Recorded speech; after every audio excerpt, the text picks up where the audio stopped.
Call of Cthulhu, The Witch's Mark, Part 2. Junior DeWitt sat up from his bed and went downstairs to make himself a cup of tea. These past few weeks had felt familiar. A constant sense of déjà vu washed over him in every action he took. And as he headed downstairs, passing by the tall stacks of dusty books that smelled of damp paper, he sighed, once again struck with the odd sense of familiarity. This was the hottest summer Arkham had ever seen, and yet it somehow felt like he had lived through it before. Absent-mindedly, he climbed the stairs down to the second floor and entered the kitchen. As he made a cup of tea, he started toasting some bread and thought about this unshakable feeling that he'd been having.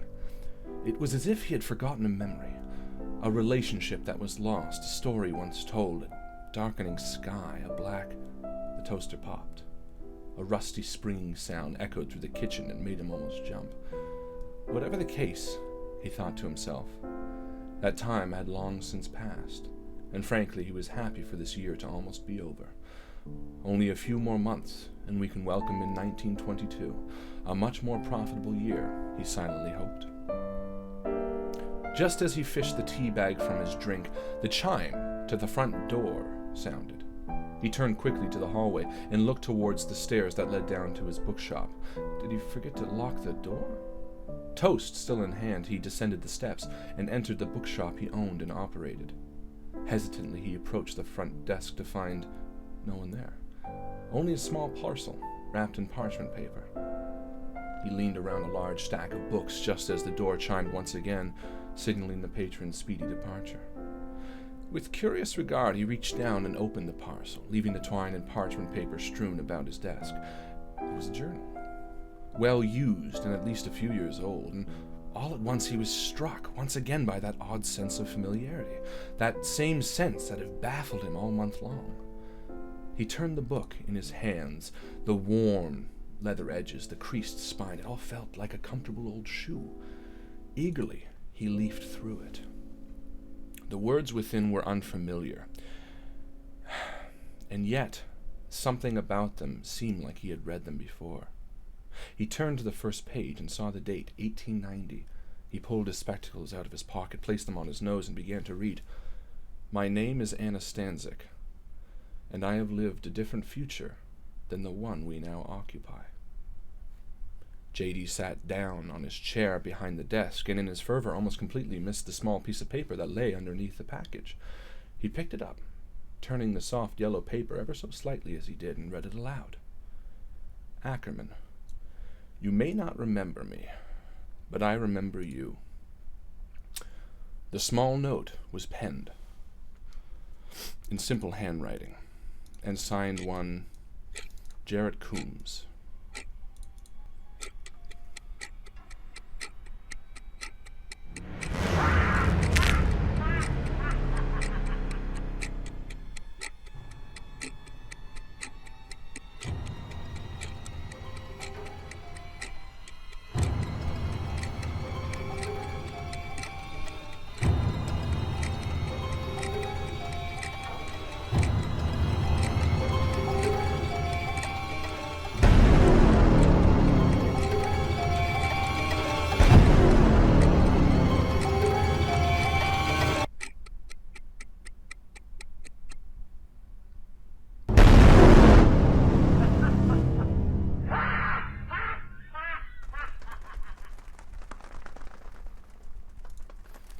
And we're live! Oh, there we go. How you doing, Mike?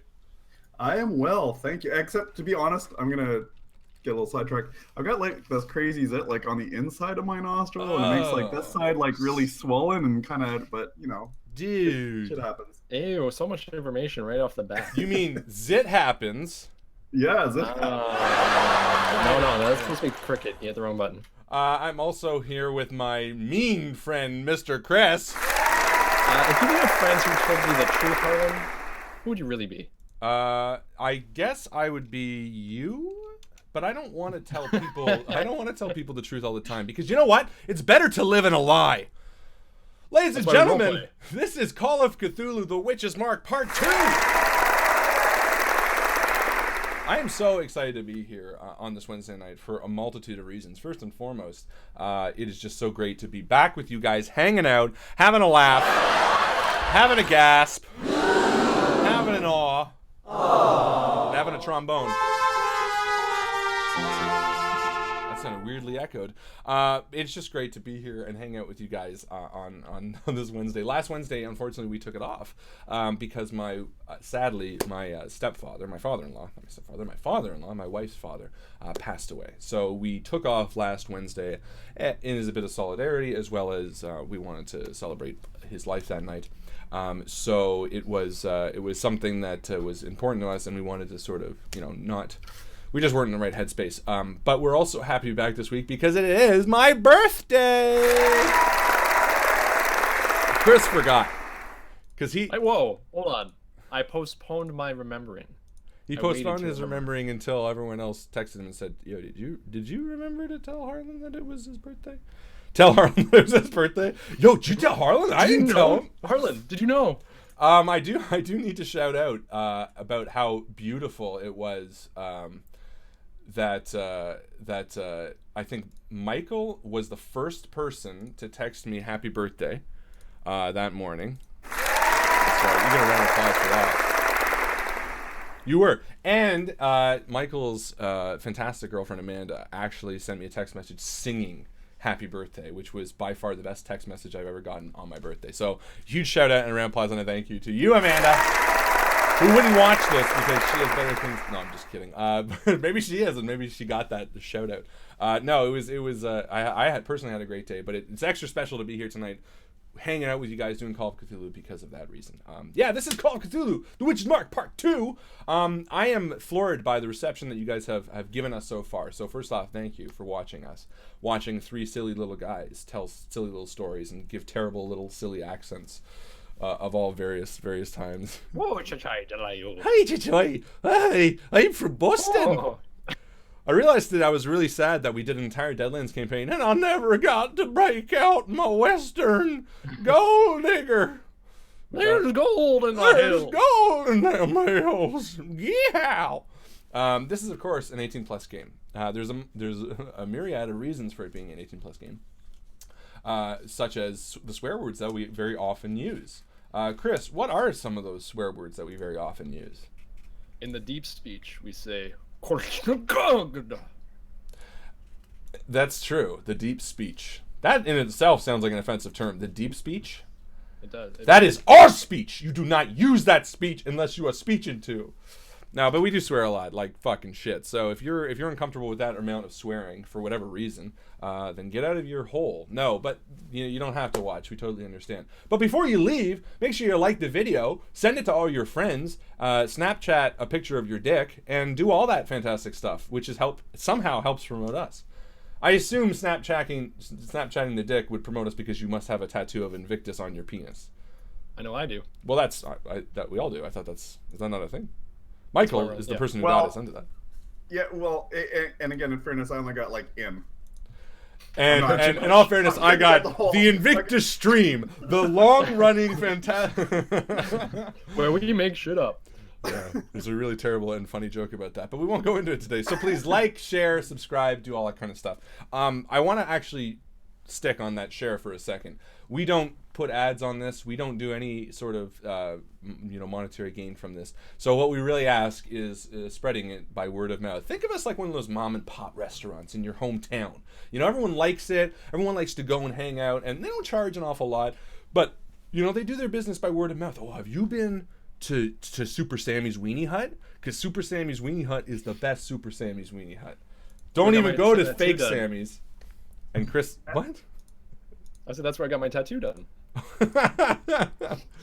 So word of mouth is what we're getting at. So please, if you like what we do, share it. Just go tell your mom. Say, Mom, check out these guys, and she'll watch us. And then she'll get to that point where I said we say fuck a lot, and she'll go, no, and you're not allowed to watch this either. So if you are not part of the Facebook group, go ahead and join the Facebook group. That's where all the cool people hang out. where I hang out. I'm cool. It's also where we get to reward you guys for participating. And what we do is we encourage you guys to share stories and join and talk. There's been a lot of great new members, so thank you guys for all joining. And a lot of you have been really communicative in sharing what you like and sharing what you're kind of looking for. And that's fantastic because we get to give our recommendations. And that's all I really want, is to be heard 24/7, nonstop. I just want everyone to take my opinions always. Right, Chris? He nods silently. Sometimes I didn't hear you in the morning.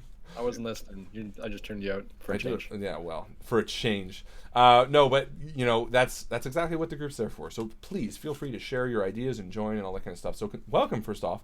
But when you are part of that group, you get a chance to win the most valuable post. And what is the most valuable post? Well, let's find out. I'm going to throw it to my very best friend, Mr. Mycl Barber, to tell us what the most valuable post is, and to tell us who won the most valuable post this week. Mycl, tell us what we won. All right, most valuable post is if you're on our Facebook group, you post something, it causes controversy, conversation, just interesting tidbits of information.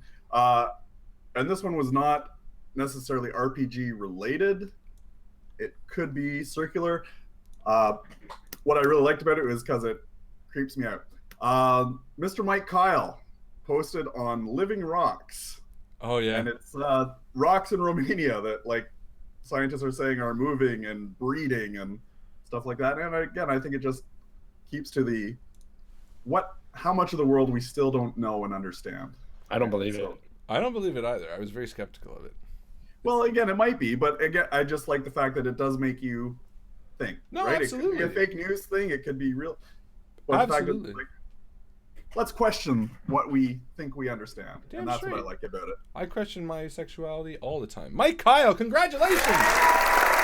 You won MVP, most valuable post. Well done. That was a very fun and weird post. I think it all kind of got us going. Mark Lane, I have not forgotten about your XP contributions tonight. Please don't worry about it, my friend. Mark Lane has generously given 2 XP to the game tonight. Now, I kind of went... Oh, I already spent them at Starbucks. Oh, is that what that is? That's Starbucks? No. Starbucks has gone downhill. They're serving them in magic bullet cases right now. That's right. You got to bring your own because it's like a recycling, live green with black. I took the liberty of absorbing that 2 XP and made a very significant change to the atmosphere about halfway through the game, Mark. Now, if you're not okay with that, that's fine. You can give it to somebody else if you want, but my understanding was that's sort of how you want it to work. But you let me know if you want to change that. I know Mark's running away right now, so that's fine. He'll see this after the fact. So yeah, well done, Mike. Congratulations, guys. That's as easy as it is. Just join the Facebook group, talk, share, be fun, be funny, be nice. So many great people. Oh my God. And this, I gotta say, it's and I've said it every time, but it sincerely floors me. Right now, we are participating in a charity called Extra Life. And Extra Life is a fantastic organization that donates to Children's Miracle Network of hospitals. And we are raising money. Our goal is $5,000. We are closer every day. We are raising money for that. And on November 4th, we're going to be doing a 24-hour, crazy, wild live stream, which is going to comprise many different aspects. Some video gaming, some role-playing games, some live action stuff, some commercials. Yeah, it's gonna be crazy. And there's also little things we're doing along the way. One of the things we've actually just unlocked, which I want to mention, is the Hot Ones Challenge. And a huge thank you to Aisha for starting to organize some of those questions. I'm not reading them, but I do want to shout out and mention that and Aisha, if you're watching this, I want you to promote it a few times. Get as many questions as you can, because these questions are not just for me, they're for all these guys. Mycl is in.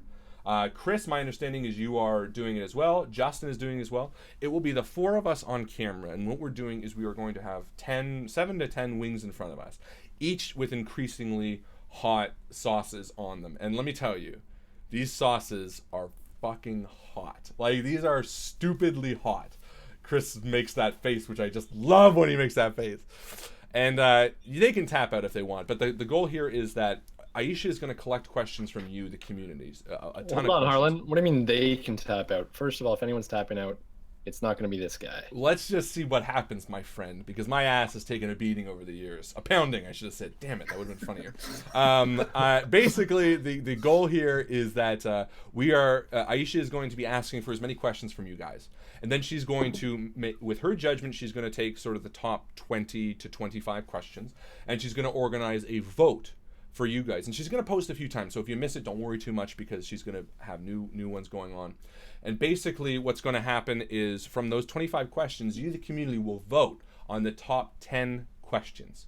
The ones you really want us to answer while we're screaming with heat are our tongues on fire. And then we're going to put them in decreasing with the ones you most want answered at the very end, with the weirdest answers. And then we are going to film ourselves. It won't be live, because I think it'd be way too difficult to do it live. We're going to record it. We are going to eat wing after wing, asking the questions totally in the dark, and we are going to do our best to answer them, and we'll see how they go. Are you guys excited? Yeah, I'm just hoping there's no retakes. Like, oh, I forgot to turn on the record button. Have another wing. I thought about that. No, I'm not gonna film myself. I'm gonna get a few people to help. I'm gonna be like, listen, can you guys just film this and film everything, and then we're just gonna do our thing. Oh, okay. That way I don't have to worry, because I don't want to worry about... Because you might not be able to. You might be so incapacitated. Honestly, I'm not joking. I'm figuring I will be like, oh my fucking god. Oh my fucking god. So that's coming up, and that's going to be before November 4th. That's going to be something that we're going to film over the next few months.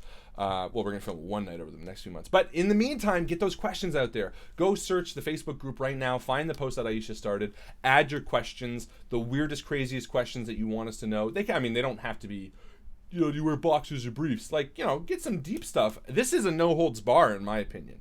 These guys don't have to choose to answer, but this is an ask me anything. This is a full out, I'm going to reveal it all. And I think when the wings are spicy, we're not going to be able to hold back.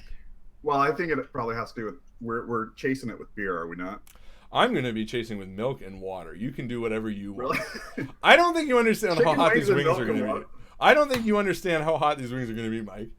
We have to sign waivers. Okay, I would just like to say, the last time I actually ate chicken wings was, I don't know, 1923. Years ago? Look, you don't have to eat chicken wings. You can do deep fried pickles. No, I'm choking chicken for charity. I want you to know that the last wing, you're basically going like this. Because it's never... anyone who wants to know what this is going to be like, watch Hot Ones, which is a fantastic interview show. One of my favorite interview shows. Absolutely adore it. And just watch any of those episodes and you'll get exactly what we're in for. So anyway, that's what we're doing. That's one of the unlocks. But again, going back to what we were talking about, the Extra Life charity. I am floored constantly by the groups and the community's generosity. Twice today, we had 2 donations. Bjorn and John Regan, again, donated. And these guys, I gotta give a round of applause, because these guys have donated multiple times. You guys are amazing, and cumulatively, as a community, you guys are so fantastic. And I want to say this too, Children's Miracle Network Hospitals emailed. And because we're doing the money we're raising is going to a specific fund or whatever, and the woman in charge of that emailed all of the participants donating, and she said, just wanted to reach out to everybody. There are 50 people, which isn't that many, but donating to our little thing, and we've raised a ton of money, and thank you so much, and and then the email ended. And she says, we have raised almost $1,500. And I was like, what?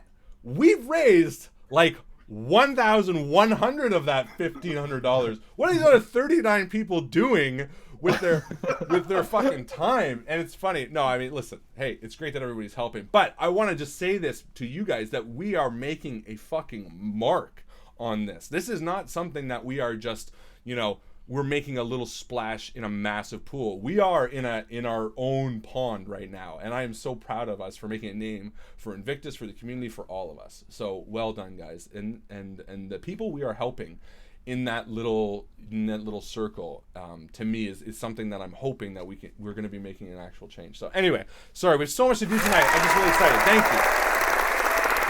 Oh, sorry, so much fucking stuff to get through. And then, you know what? That's it. I don't want to talk about anything else. Is there anything else important? Facebook group, MVP we did, Extra Life. You know what? Fuck it. Let's just do the game. Who wants to play the game? Oh, don't. No, forget it, guys. If you don't want to play the game, we don't have to. Oh, that was to us. No. Forget it, guys. That's fine. I knew what he meant. I want to play so bad, Harlan. Yeah, Let's do I'm this. sure Last he game was so does. fun. Let's do it. All right. You twisted my arm. Okay, ladies and gentlemen, without any further ado, Call of Cthulhu, The Witch's Mark, Part 2.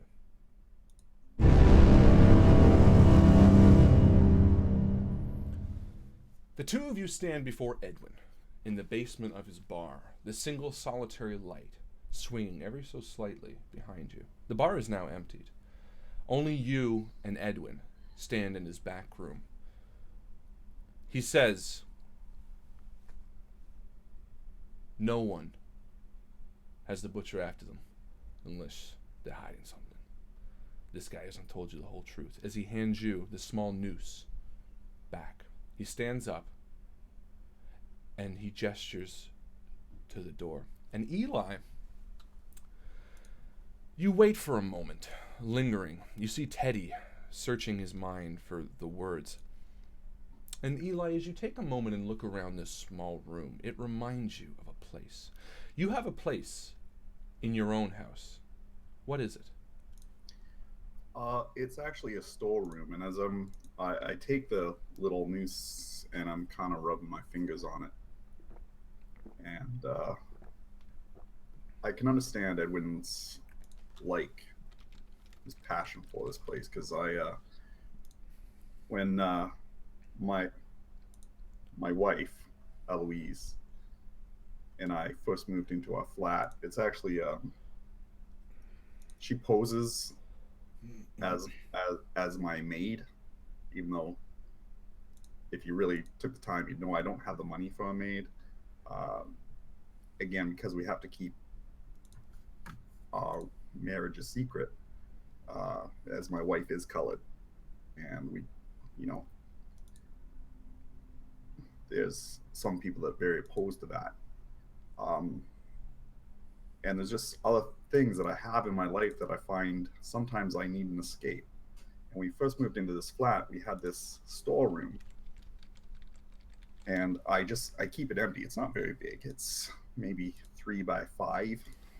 It's and I keep it empty, and it's where I go as when I need just to have my own time to think about where life is. And as I'm getting stressed, it's almost like I enjoy the smallness.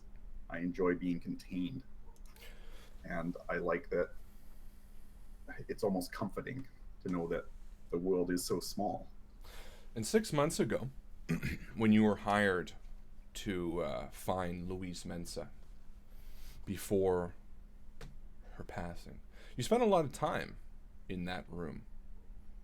And what did you do when you were sort of in the need for clear-headedness? Well, usually I'll talk to Eloise, and I'll let her know that I just need time.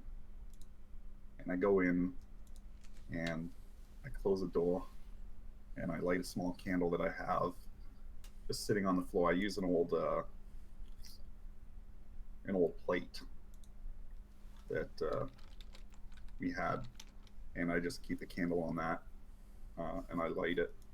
And as I, inhale the fumes of the smoke from the candle, and I sit back and I reflect, and just there's something calming about the flickering and the flame, and in a sense the shadows that go on in the room.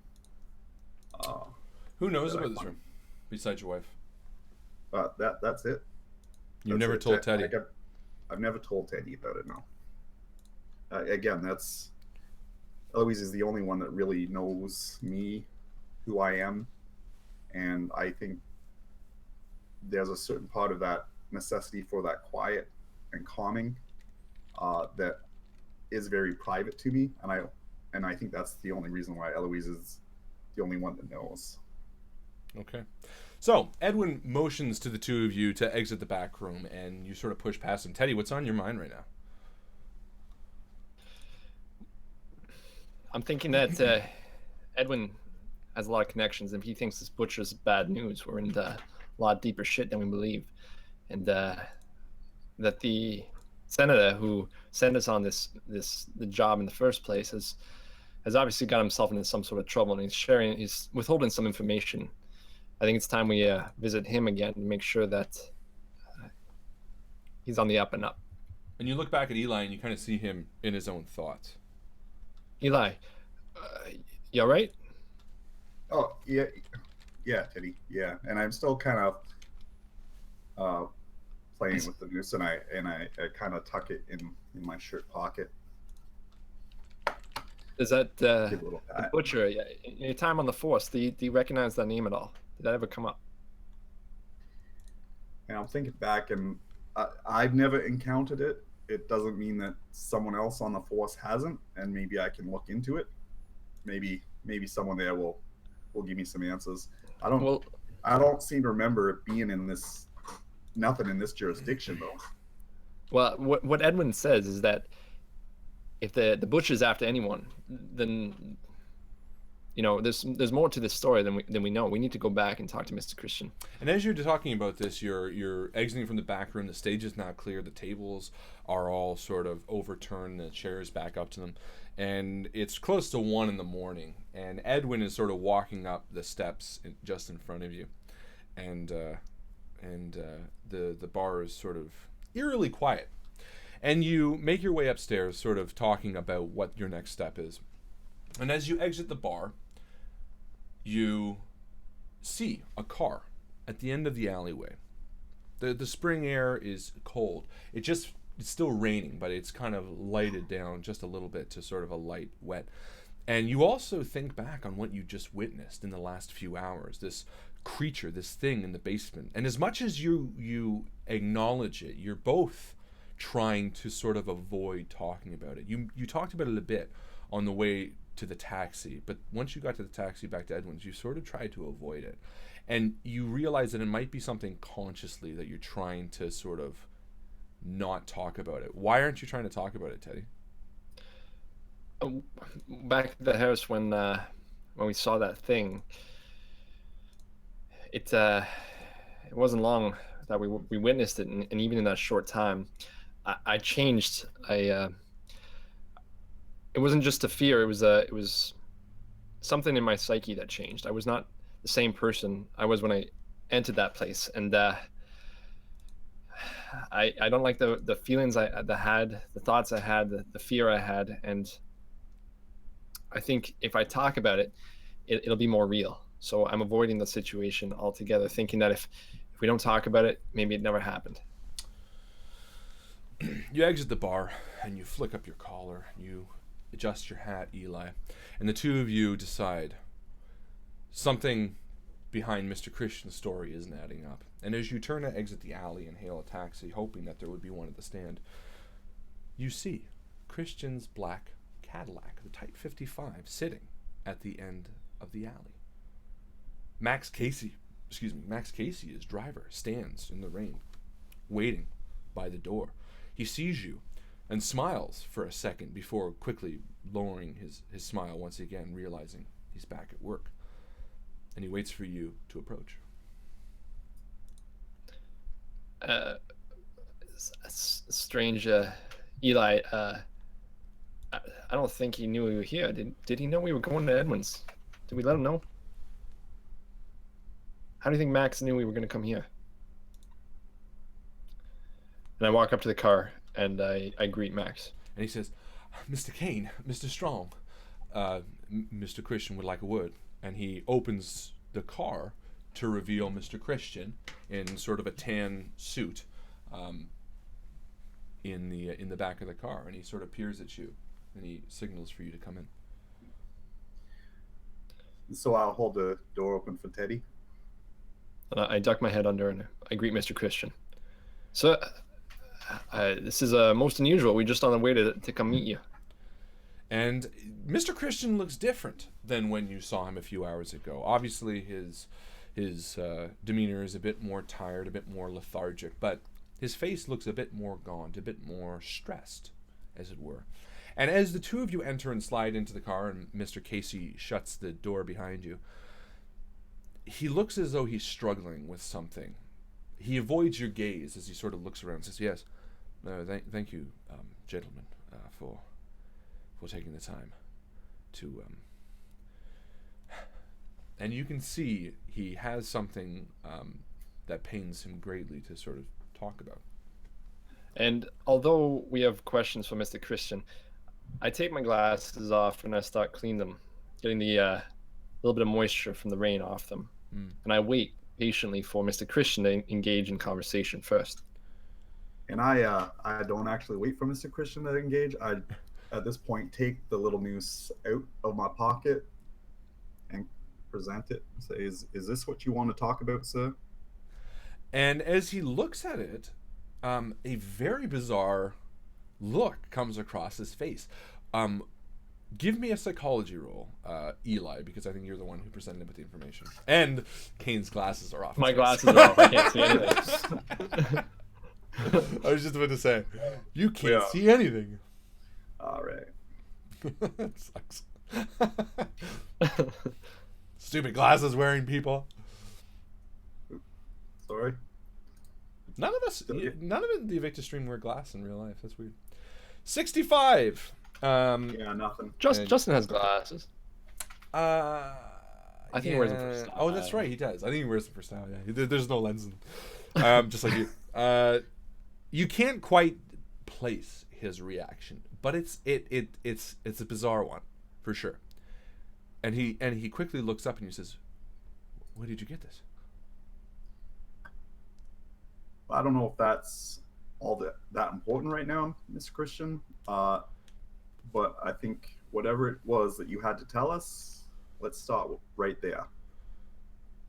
Okay. You felt it was important enough to track us down and find us, so talk about what you want to talk about first. So you can see that this bit of information has sort of perplexed him and taken him aback. And his once worried look when you entered the car is now more contemplative. You see the wheels turning in his head. And he almost dismisses you for a moment as he sort of looks out the window. Mr. Christian, we're here for the same reason you hired us, and that's to find your daughter. If there's something that you're not telling us that can help, it's best you come forward now. And you sort of snap him back to the present. And he kind of nods. Mr. Kane, Mr. Strong, I had Wells keep an eye on you for the first few hours. He tracked down the taxi and they said they dropped you off here. This is why I knew you'd be here. Happenstance that I arrived at the time you were leaving. I thought I'd missed you. Shortly after you left my house, a note was dropped off. Miss Horn did not see who dropped it off, only that it was left on the doorstep. And he reaches into his pocket and he pulls out a bit of paper. And on the bit of paper is a handwritten note, and it's a fairly strong hand. It's tough to decipher exactly, who might be writing it, but based on the lettering, you would probably assume it is a serial killer. Obviously, no, I forget how to screen. It's all like cutting out. It's all like cut out pieces and insanity. Here, let's try this. There we go. And he hands that to you.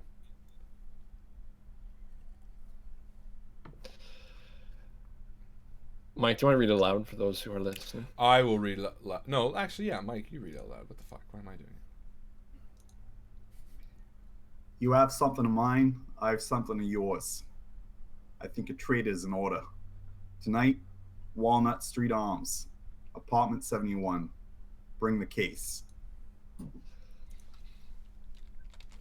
You know what case he's talking about? And this is sort of where where Mr. Christian's reaction sort of comes to fruition. And immediately this sense of regret just washes over him. The color drains from his face, and his eyes, which sort of darted, now completely avoid your gaze, and he says, "No, yes, and And he looks at you with tears in his eyes, and he says, I think Mary's disappearance is entirely my fault. And he opens the door and he steps out to the street. I get out to follow him. But before I do, I want to just quickly check to see if there's anything left in the car. There's a couple $100. No, there's nothing. There was a couple $100. There was, not anymore. No, it's pretty. Okay. And I've uploaded the evidence to the evidence file, by the way, just for anyone who needs it. So yeah, he steps out, and I'm assuming Strong you follow as well. Absolutely. And you now this disposition has changed once again, and he's sort of kicking the road. The rain is starting to let up, and now the street lights are sort of illuminating the street, the very empty, vacant street, in sort of a mysterious, almost sounds weird, but almost like a magical way. And he kind of walks out to the street kicking, and he says, "Yes, Mary's disappearance is entirely my fault." Senator, if it is your fault, then it's your responsibility that you give us all the information that we can help her. Let's make this right. Almost 2 weeks ago, I was informed that a briefcase would be arriving on a train in Arkham Station, carrying something invaluable. I was told that if I could retrieve the suitcase, it could be sold for millions. I made arrangements to have it retrieved. And again, he sort of turns and walks to the street, and you can see he's throwing his hand up in his air, and he is sincerely kicking himself for the stupidity, and he turns back around. It was a foolish move, yes, but I sincerely mean that when Mary was taken, not a shred of my interest honestly thought that it fell upon this case. But when this arrived, I knew something was stirred. Someone needed to make this trade back, and I knew I had made the wrong call. I never in a million years thought they would have been able to trace it back to me. Who could trace it back to you, Mr. Senator? I don't know. I heard it at a party. Mr. Don Anderson mentioned it. It was passing in the night, but he said it with such conviction. Someone that he had heard from a friend of his or something, and when I checked... Sorry, I missed the name, Mr. Christian. Oh, sorry, what was that name again? Anderson.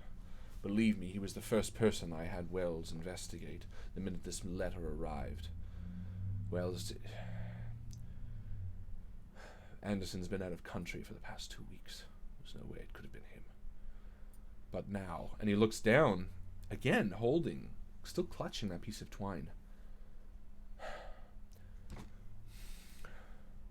You've seen this before, Mr. No, Senator. I haven't.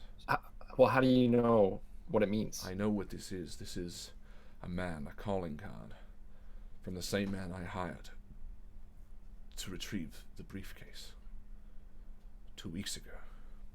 So this man knew what you were after, and after you got the briefcase, he wanted it back. No. This man is not a person with conviction or opinion. He works for money and money alone. I tell you that... the same man could have been hired by someone else who wants that briefcase. It's either coincidence and circumstance, or it's a message to mean that he is serious. The man who leaves this calling card will do anything for anyone. He has no loyalty whatsoever, and the fact that they used him to take Mary from me proves that Mary's life is on the line. Senator, how do you know about this man in the first place? How do you know to hire him to get your briefcase? What does that matter? Well, it matters because whoever told you about him could have hired him. This isn't someone that you're told about. This is someone that... And he sort of laughs and he scoffs. He turns around. He says, the butcher is a man that you hire through inane means.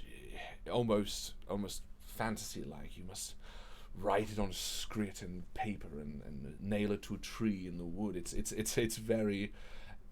I must admit, when I first hired him to retrieve the briefcase, the only reason I did was because I was told he was a man that could get something done 100%. It was something that I half thought might not come to fruition, and yet the briefcase arrived at my doorstep the very next day. Of course, he was paid in full. So you had the briefcase, and you have it still? No. When this letter arrived, I knew that a trade was the only way to get Mary back. I didn't hesitate for a second. And he looks to you, Strong, as well. Both you, between the two. And you can see that this once powerful man looks humbled by his past mistakes. And he looks between the two and he says, I did not hesitate a second. I gave Wells the briefcase, and I told him to head to that location. Which is why I'm here now. That was nearly 5 hours ago. And I have not heard from him. 5 hours? When did you get the letter? Around 8 o'clock. What time is it now? Does that Now it's about time 1 out in the like morning. 6 yeah, hours 8, 9, ago? 10, 11, 12, 1. Yeah, 8 to 1. So like 6 hours ago, he got the letter. 5. So okay. Yeah. Right away he sent it. I asked him, Senator, what's in the briefcase? What are we dealing with here? And he again, his look is a bit bizarre here. Give it a psychology roll. The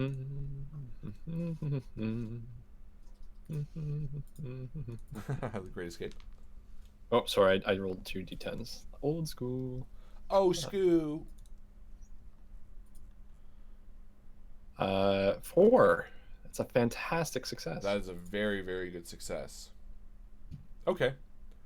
He looks at you in the dim light, and as he does, the cool air of the street and the warm of the passing rain begins to just hover a bit of fog just above him, and you see wisps of it rip up from the road, and he locks eyes with you, and he says, when I was told about the case, the only exception was that the buyer would not accept it in any way if it was opened.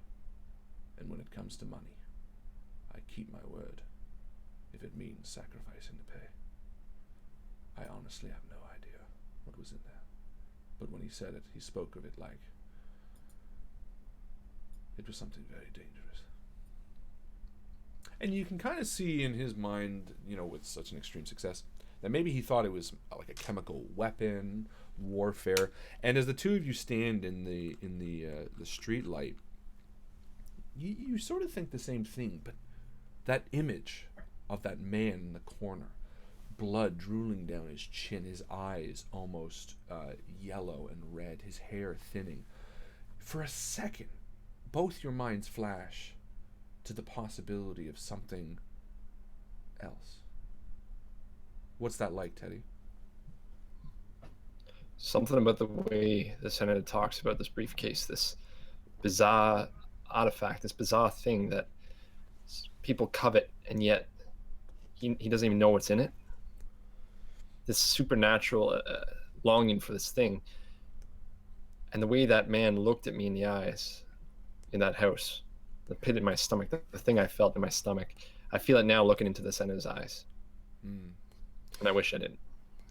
And he looks to you again, Strong, and back to you, Kane, and he says, this was my indiscretion. This was my penance, I feel. This was Mary taken for something that I should not have done. I should not have taken that briefcase. I need your help. Please. How much money you got on you right now, Christian? Ha! Cold hard cash. All right, sure, yeah. He'd be a bit taken aback. No, of course. And he kind of pats himself down. He reaches into a wallet, and he opens it up. I have $100. How much you got at home? And I as soon as I see this, I look over at Eli and I nervously, Eli, what are you doing? You can't It's take not. it. It's not for us, Teddy. Listen, if this butcher is the guy we're supposed to meet and he only works for money, we need to go with as much as we got. Because maybe we can buy him out. And Christian sort of he kind of gets where you're coming from now, and he's like, oh, the butcher, his payment is $1,000 exactly, and I can get it for you. But and he kind of takes a step back and says, the butcher is a job man.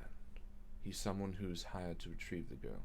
He might be someone hired to retrieve a briefcase. He might be hired for removing someone. But I highly doubt he'd be the person holding my daughter. And to give us I'm a not psychology. saying that. I'm saying maybe we're gonna hire him. Oh, and he kind of looks at you and takes a step back. Perhaps that might be a solution. Yes, that might be. All right, let's do that. And a bit of excitement kind of powers through his voice. And then he kind of looks at the two of you. Yes. Well, if I am to hire the butcher, would you We just worked ourselves out of a job. be required to aid him in a word? If the butcher fails, and if this briefcase is exactly what you think it is it likely that it's not going to end here? I don't know. All I can hope is that somehow Wells got in an accident on the way back and he has my daughter safely in his passenger seat and the briefcase. Well, if has this been man given is to who whoever you needs it. say he is, then that's not very likely, Senator. And to be honest, I don't know where we're going with this. I just want to have all options open. And I'm saying if the opportunity arises that we can hire this guy for our benefit and to save your daughter at the same time, I think we need to go in with all options open. And he nods. I think I agree. And he starts moving towards the car. Listen. Wells delivered the briefcase to that apartment. My daughter could be there. Please. Please. If she's there, bring her back. We'll go and take we'll go take a look, Senator. You know where to reach us. Yes, I do. And he opens the car door, and he kind of slides inside and shuts it. And Max Casey rounds the side, kind of nods to you two, and enters the front seat. Do we have the address of this place where he dropped it off? Yeah, it's the Walnut Street Arms apartment. Right on the. Perfect. And the car starts up and drives away, and you're left in the middle of the street. It's now about 1:15, 1:20 in the morning. I'm gonna be honest, Teddy. I'm not liking anything about this. Well, I think it's best we do as Minister Christian said, and we go back and look at this place and see if there's any evidence, anything left. Maybe we're barking up the wrong tree with this one, but maybe we should check on Sammy. Just back at Strong and Keynes. I think it's a good idea, but let's see if we can get. I mean, that's a long time ago that this guy went out there, and we'll say this as we're walking. Yeah. Like, because this is within walking distance, I'm hoping. No, you would have to take a taxi. All right, then can we hail a taxi? You sure can. Or do we have to call Frank? Nope, no such person. There's a Jake, and sure enough, I call him hey, Frank. who the fuck? Look at who it is. Get in. Let's go. And he, Hey, Good to see Jake. you, Yeah. Listen, you didn't even know when you called me. It's pretty weird. Did you ever sleep, Jake? It's 1:30 in the morning. Hey, my shift started at 5 o'clock. I work 5 to 5, and then maybe till 5 after that, depending. And he starts driving. Where are we going? Walnut Street Arms, Jake. I know it well. It's a good neighborhood. Not really, but, a lot of people live there. And he's driving. He says, hey, did I tell you about my friend? Another taxi driver got fucking shot in the head. No joke. He was driving some people to some cemetery, got in some scuffle. They found him in a fucking, what's those places? You know what those funeral, the guys attend the cemetery? They got little things there. Mm-hmm. The Undertakers? Yeah, the caretaker. Yeah, whatever. Anyway, they found him in that guy's bed, headshot, fucking dead. Just a cabbie. I'm telling you, you don't know who you're driving around these days. Yeah, things like that happen, Jake. It's a terrible, terrible shame, but sometimes those things have to happen. No, Sure. Impulsive monsters, I'm telling you. I'm sure whoever did it had good intentions. Doesn't sound like it. Anyway, so What was your friend's name, Jake? oh shit, I don't remember. This was a while ago now, maybe 4 months ago. Say he had a good friend that was shot in the head and you don't remember his name? Hey, everybody's my good friend. You two are my best friends. I don't fucking know your names. Anyway, so he pulls up to a stop and he lets you out, holds out his hand for the money. Thank you, boys. Remember Jake, and he drives away. And Seems like we can't forget Jake. he doesn't let you. Even if we want to hire Frank, we get Jake. Who the fuck is Frank? And you arrive at the apartment building that sits on Walnut Street. It's the early morning, and the air feels still and cool, cooler than before. And the building, which is home to a number of people, as Jake sort of pointed out, towers above you. And you sort of were let off on the opposite side of the road. The freshly passed rain clouds have sort of revealed the bright full moon, which now shines down blue and bright behind the building, illuminating the edges with sort of an off-putting glow. And you cross the street and you approach the large wooden front doors. Well, how do you want to go about this, either? Do you want to just knock and say, hey, anyone home? What's your plan? Teddy, it's times like this where I wish you would carry a gun. It's our constitutional right. People who carry guns get shot. It's a fact. You look up the statistics. If you have guns, you get shot. Yeah, Canada, not if they you barely pass- have any guns up in Canada. Stupid A lot less shooting. fucking Canada. Yeah, like that's not even like a country. Well, it's trying. It'll get there. Yeah, Give right. it some time. Whatever. I knock on the door. So know- we're doing this. Knock, knock, knock. And again, because it's kind of cold out, I am kind of warming up my fingers in case I need to use the gun. I want them to be warm enough to act quickly, not stiffen up. Because again, I am older. totally. And it is a apartment building, right? So is there a doorman or someone who? So no, meets it us as we walk looks in? more like this. So there's sort of a front entrance, but it doesn't look locked. You sort of knock on Swanky. it, sort of gives it a bit. So I walk in and well, might as well. No one's home, it seems. And Walk in and yeah, head for the 71, or is that the apartment building's address? no, that's it looks like the actual Walnut Street Arms is like 15 or something like that. So 71, you guess, would be apartment, because and the piece of paper said apartment 71. Yeah, so you enter the lobby and it's still and it's silent.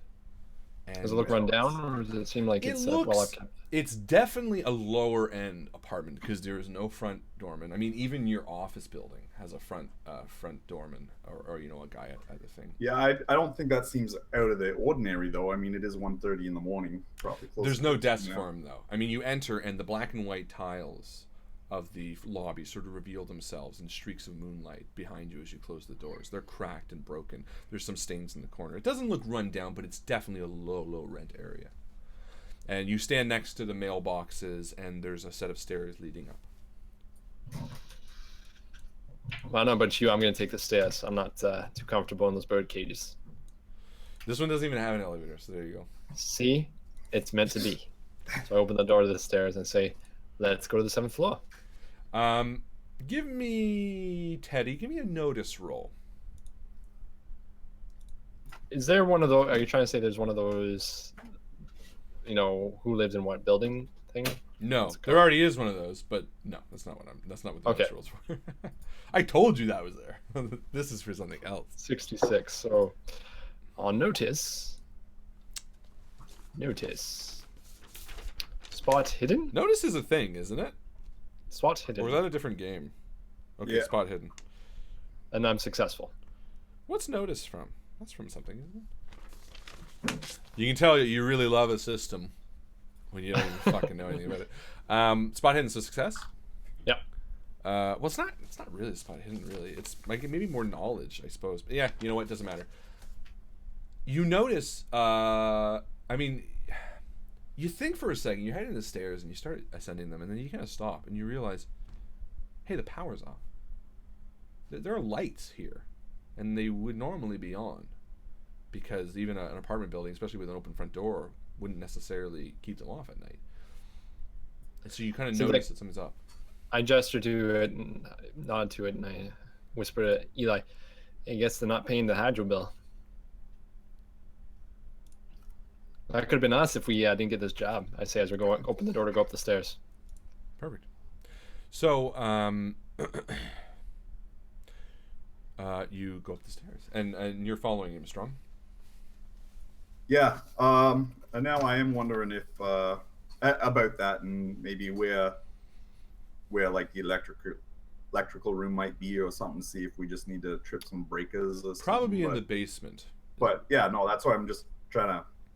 I'm not really concerned about doing it. I'm just puzzling in my mind the layout of the building and where it would be, and absolutely that sort of thing. So as the two of you slowly ascend the steps up to the first floor, you see the blue light from the moon leak in to the floor, and you share a knowing look. After that first climb, you realize you have a bit of a climb to the 7th floor. It's almost 3 sets of steps to the first floor. And each floor is a long hallway, which ends with a window, again, bathed in moonlight. On each floor, that blue glow illuminates enough of the dark hall to see the dark red carpets and the numbers on the apartment. By the time you reach the 5th floor, you stop to take a break, and you pass a notice of eviction that's tucked into apartment. And for a moment, Eli, you hang a bit back behind Teddy, and Teddy takes a breath and continues up. And you see the note tucked in to the apartment, and your mind begins to wander back to your room. And the night that you came home to see a note in that room. Yeah, it's one of the times where it was a particularly tough day at work, because we just had some punk kids that were just being loudmouths, a bunch of hooligans, and one of them actually cut me with a sucker punch, and it really just pissed me off that I wasn't prepared and I wasn't aware at that time. Anyway, I was in my room, just got the candle lit, just looking about, and for the first time, and I'm not sure how I never noticed it before, but in the door casing, tucked in the door casing, there was this little scrap piece of paper. And, I'd been in that room like hundreds of times, and maybe it was just the way I had shifted the candle. I'd never noticed that note before. And I pulled it out, and it was in this like weird writing. And to this day, I still have not found any language. Like, I've looked like in the library and looked at ancient like Latin and all that sort of stuff, and I can't find anything similar to that. Even went to like Egyptian hieroglyphics. Nothing. Do you keep the note on you? I do not. Actually, I've tucked it back in that door casing. I bring it with me if I'm going to the library or something like that. In hope. But other than that, I do keep it where I found it. And Teddy doesn't know about this either. He does not. Keep a lot from Teddy. Why? Now we're so close. But why do you keep alive from Teddy? I think it has more to do with the way I was raised. Not really. It's not that my father was a bad man. He was a good man. But he worked a lot. We never really talked, so I never really learned to communicate when I had issues. And I think even with my beautiful wife, it's why I go to this room. And why I need the solitude to because I need the time and the space to figure things out, because I don't know how to express and share. And so it's not that I necessarily have anything against talking to Teddy about this stuff. It's just it doesn't come naturally. It doesn't come naturally. Exactly. And Teddy, do you share with Eli, or do you have a similar approach? He knows I used to work as an attendant, but that's as much as I don't share a lot with Eli. I find it's at best we have grown a pretty strong working relationship, but I don't find it's important for him to know that much about me. He knows that I want to get the job done, and he respects that, I believe. And do you ever get the impression that he's hiding something from you or keeping things back? He's always clearly turned something over in his mind. Sometimes he just seems to be on a different place. I'll be talking to Eli, and all of a sudden he's gone. I don't know where he's gone in his mind, but it takes a while before him to come back. And I can see anxiety. I can see stress build in him sometimes, and I worry that one day it's all going to come out in a horrible way. Do you trust him? There's not a lot of people I trust. Most of the people that I know, there's some horrible people, and most people have some sort of secret or story. I trust that he'll watch my back in times when I need it, but I don't trust him with anything that makes me vulnerable. So the two of you have sort of an intentionally or unintentionally closed off relationship. Interesting. And Eli, as your mind sort of kind of comes back to the present, and Teddy, you yourself see Eli snap and head up behind you. The two of you head up to the 6th floor. And as you do, you feel a sense of dread wash over you. While the building is asleep, there's an eerie sense of being watched. And eventually, you make your way to the 7th floor. In the meantime, I want to make a conversation, just talk over some facts. Yeah, okay. Eli, something doesn't square up with me. I mean, the senator hired us to find the girl. We find out the butcher's after him. He fesses up. He says he's to blame. Sure, whatever. But all of a sudden, he doesn't want to know who the person is. He just wants him dead and taken care of. If it was me, if it was someone I cared about, I think I want to know who it is. Now, I know he's a public figure, and he's an easy target, and chances are it's some person who just wants the briefcase, but something's just not adding up here. No, I agree. I mean, if it was my daughter, I would have been open right from the beginning, no matter how it made me look.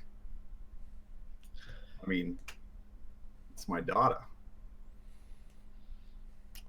You arrive at the 7th floor, and you head down the hallway to apartment 71. The soft creaking of the wood floor beneath the carpet cries out softly in the night. And after a few moments, you arrive at 71, the last door on the right side of the hallway, just before that window bathed in moonlight. Do we still have this sense of dread?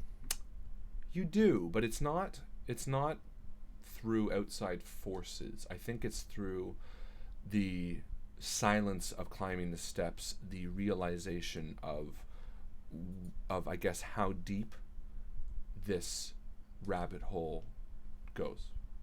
This idea that there is a briefcase, someone for hire. There's more intrigue behind just a missing girl. It makes you feel as though perhaps there could be a target being painted on your own back. And as you arrive at the door, one of you, I would have done a notice, but who knows what. Give me I guess spot hidden. I hate using spot hidden for everything. We can just call it notice.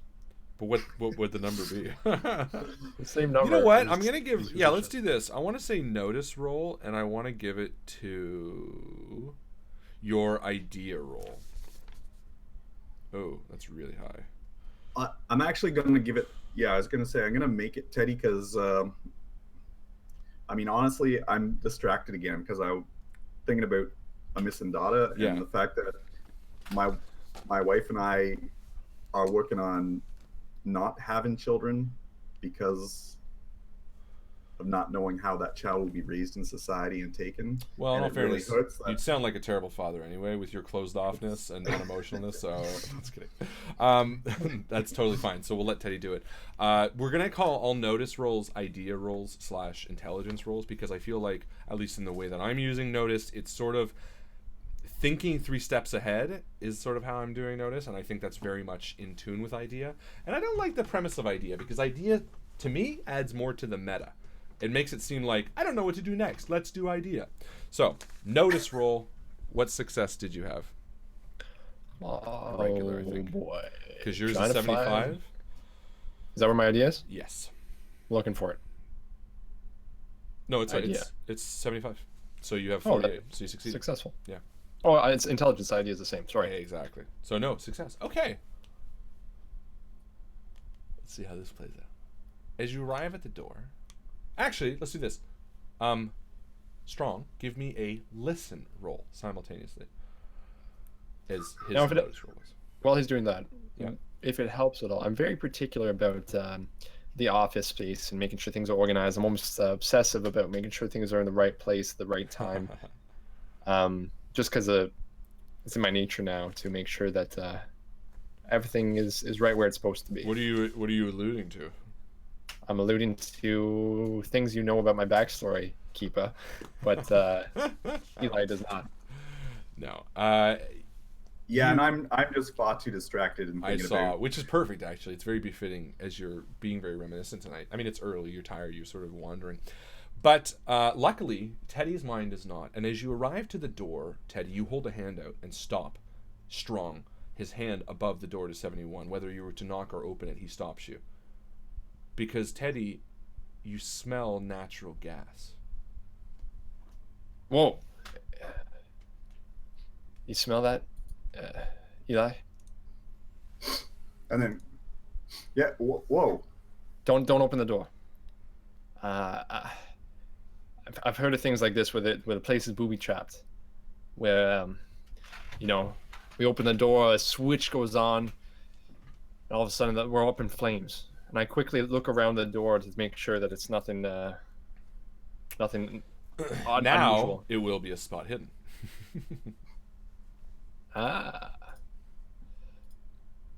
Okay. Oh my goodness, I'm on fire. Oh, you fucker. I hope I'm not on fire.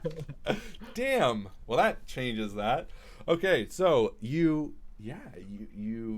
combine with the realization of what it is and the knowledge of exactly what you were to anticipate.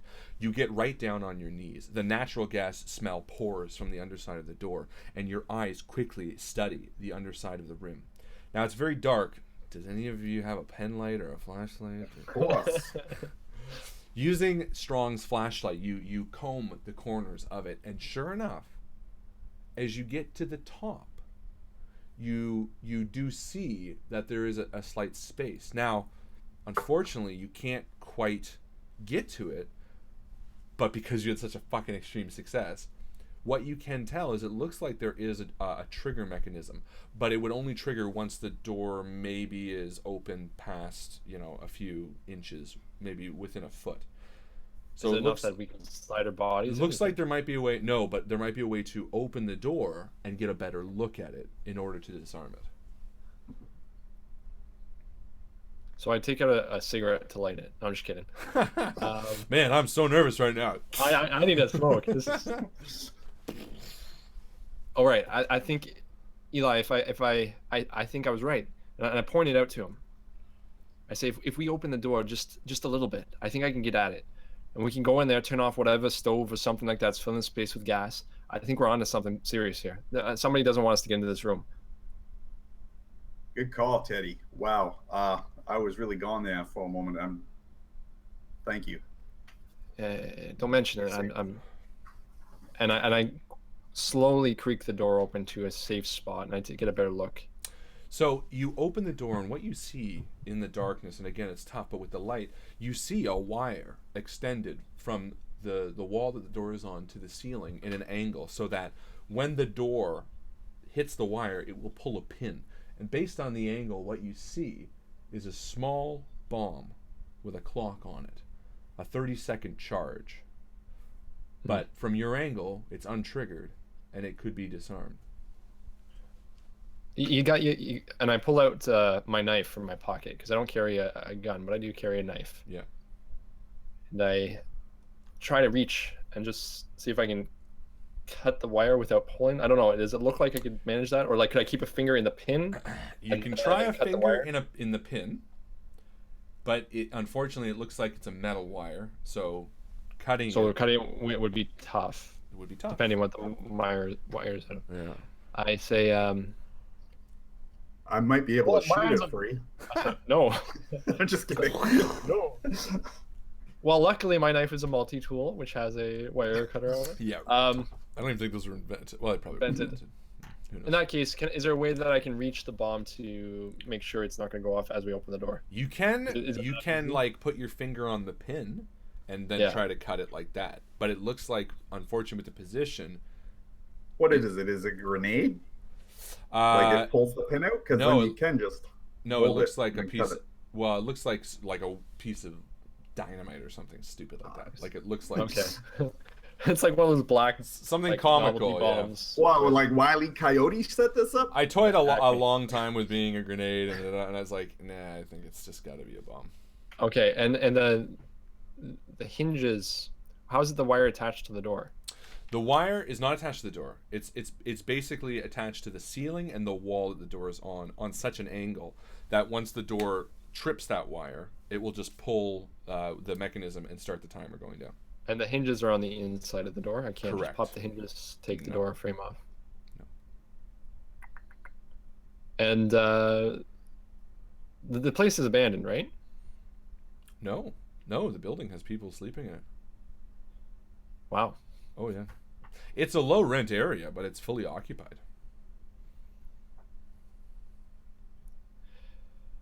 I'm not game. I don't know if I'm just trying to think. Mike, would either of us take the time to evacuate the building? No, probably not, right? Well, how about this as a motivator? As you've opened the door, the natural gas smell has wafted out very strongly, and now it's sort of in the hallway and filling the hallway as well. Now, can we open that window that's at the end of every hallway? Yeah, you can run through 7 floors and. No, I just meant the one that we're on. Yeah, you can open that if you want. Yeah. Yeah, sure. At least to get some sort of breeze through. Go for it. You walk over and you open it up. Give me an open window roll. Okay, in that case, I know we don't have a lot of time because anything could happen. I said, and Eli is going to get the window open. Yeah. I'm going to try my best to disarm this thing. I probably would start trying to evacuate people. All right. Again, because that would be like the old cop in me. Okay. Well, before you start evacuating, let's see what happens with the bomb, because then it might not be unnecessary NPCs. Yeah, we might all be dead anyway. Yeah, that too. Okay. Oh my goodness, I'm 100. What the fuck? Oh, that's the worst you can get. Is that the worst you can get, or the best you can get? That is 100. So I will push it, I will push it. So what's 0 then? 0 is. There wouldn't be a 0. There'd be 1%, 0, 1, no. 100. If there's 100, there has to be a 0. No, there's no 0. But what's 10? That would be it'd be like the number on the left would be a 1. Right. And the number on the right would be a 0. Oh, you did not roll well. So it would be like 0, 1 would be 1. 0, 0 is 100. Well, goodbye, Eli, as you get blown through the window and my brains get blown against the wall. This is why I keep things from you, you bastard. Can I push it or do anything like that? Yeah, you can push it. Are we sure that's definitely 100? Right? That's 100. Okay. That is That just 100%. so That's 100. Convenient. It seems so. How else would you roll 100? I don't know. Just 0-0. My mind says that's a good roll. Okay. Does not compute. Yeah. I mean, you can push it. I mean, I don't know. What were you trying to do? I was trying to disarm the. But like, in what way were you like trying to? I was trying to see if I could mentally do it. Yeah, trying to hold the pin. All right. Like reach. Yeah, you know what? No. So okay. So you do try that. Okay. So you reach up and you try. Hold on. I got 30 seconds. Well, with this bomb. Let's wait. Do you think I could? Hold on, Harlan. If I have 30 seconds, could I just try it?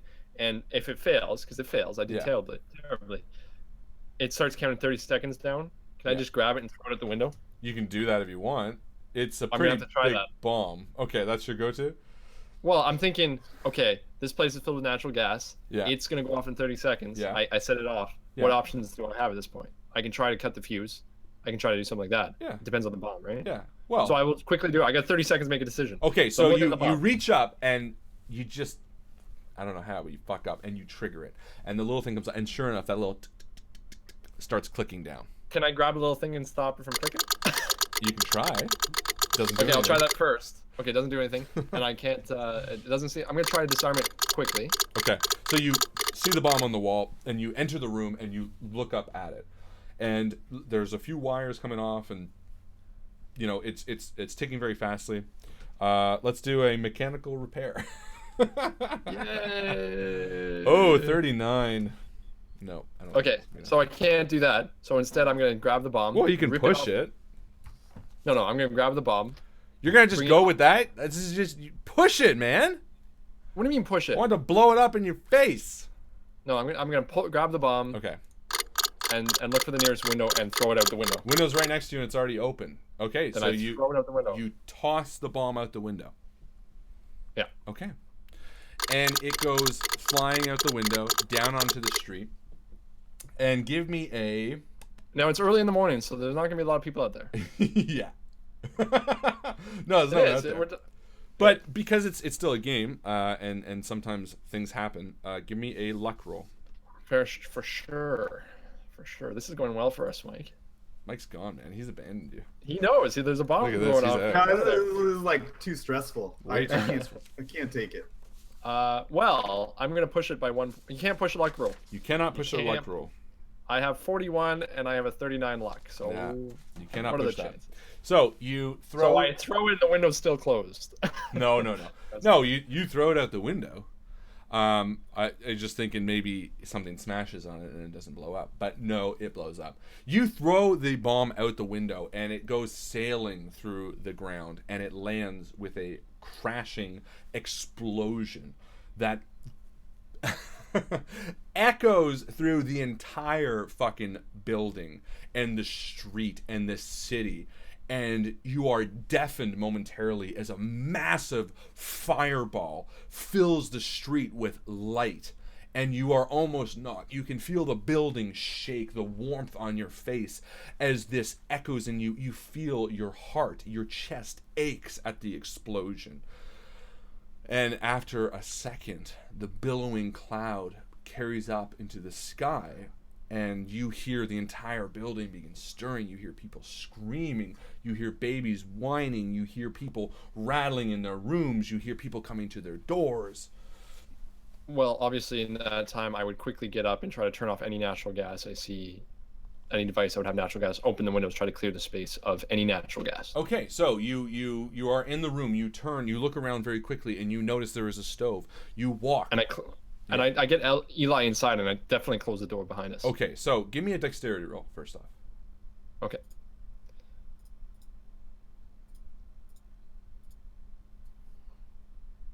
Okay, 24. That's better. Okay, so you so that's a fairly hard success. You shut the door, and as you do with Eli, a stirring of ashes just kind of comes up, the two of you, and you look down and you see ashes all over the floor. But you don't think about it, and you walk over to the stove and you turn it off, and there's no window in this area that you're currently in. There's sort of a living room. Actually, let me put it this way: When you enter, what you see is a large dining room table, some chairs sitting about it. You very quickly look. There looks to be something in the corner, like a mattress. There's a kitchen off to the side, and there looks like to be a door to a bedroom. But other than that, there's no air coming in or out of this room, and the natural gas smell wafts over you. And obviously, it would make us feel terrible. But is the vents aren't working because the lights are not working, right? The vents are not working because the lights are not working. Correct. All right. Well, I see. Eli, get a window open, and I walk through the house trying to get windows open. If I can find as he's going through and shutting off the stove and looking, I'm going like looking for people, looking for lives, seeing if the even bodies are there, and trying to get the windows open. Okay, so it's very dark, Like right and you're in the both bedroom. trying to navigate through the dark, and you can hear the building alive with sound and people screaming, and it's just chaos outside, and it's muted by the door that you have shut. And so Teddy, you walk over and you turn off the stove, and you pick up a piece of paper, and you're trying to sort of separate the gas, just sort of move it around a bit, and Eli, you look around quickly. You don't quite see anything. You notice these ashes on the floor, but you discard them for a second, or you ignore them for a second, and you see the door to the room, and you open it. Yeah. And boom. No, I'm just kidding. You open the door. You open the door, and you see a grisly sight. You see a man keeled over on the bed. The mattress is soaked in red. And you stop for a moment, but as you do, a waft of air comes in as you see there's a window with jagged pieces of glass, an open window, a broken window in this room as well, this small back bedroom sort of thing. And immediately the air starts coming in, and you already feel the natural gas begin to sort of mix with the fresh air. Eli, we gotta take some pictures of this place quick and get out of here. We don't have a lot of time. People are gonna start asking questions. And but we might have to wait for the air to freshen up because we got like that flash bulb thing. Oh, that's right. The sparks and everything. You take a second, and as you lock eyes across the room, the lights come on, the power restored back to the building, and you see the area that you are now looking at. Now is it Thomas Wells? Which is Or Thomas do we Wells. recognize the body? You Okay. said there was a body. Yes. So as you're standing in the kitchen door is open, and you're standing and you're looking across to the other open door, Teddy, which Eli is standing at. You see between the two of you, you see a pile of ashes in the shape of a man. Blood is spattered across the tile of the dining room. You see a briefcase by his hand, and you cannot make out the shape or the look of the body. Eli, you turn towards the bed in this room, and again you see a man keeled over, blood covered in the mattress. Do you check that body? Yeah. That's sort of the one I was looking at, yeah. Yes. And you walk over, and you do see that is the body of Thomas Wells. The one in the bed. The one in the bed. And as you sort of turn around, you see that his throat is slit deep, almost revealing his spine. And it was Thomas Wells who was sent to this place with the briefcase, was it not? Correct. But there's a briefcase there with the ashes. Correct. But that's not Thomas Wells on the floor. Correct. Thomas Wells in the bed. So that's bizarre. That's wicked weird. So you walk up to the body with ashes, and you see it. It's at first it looks like it's just a pile of ashes.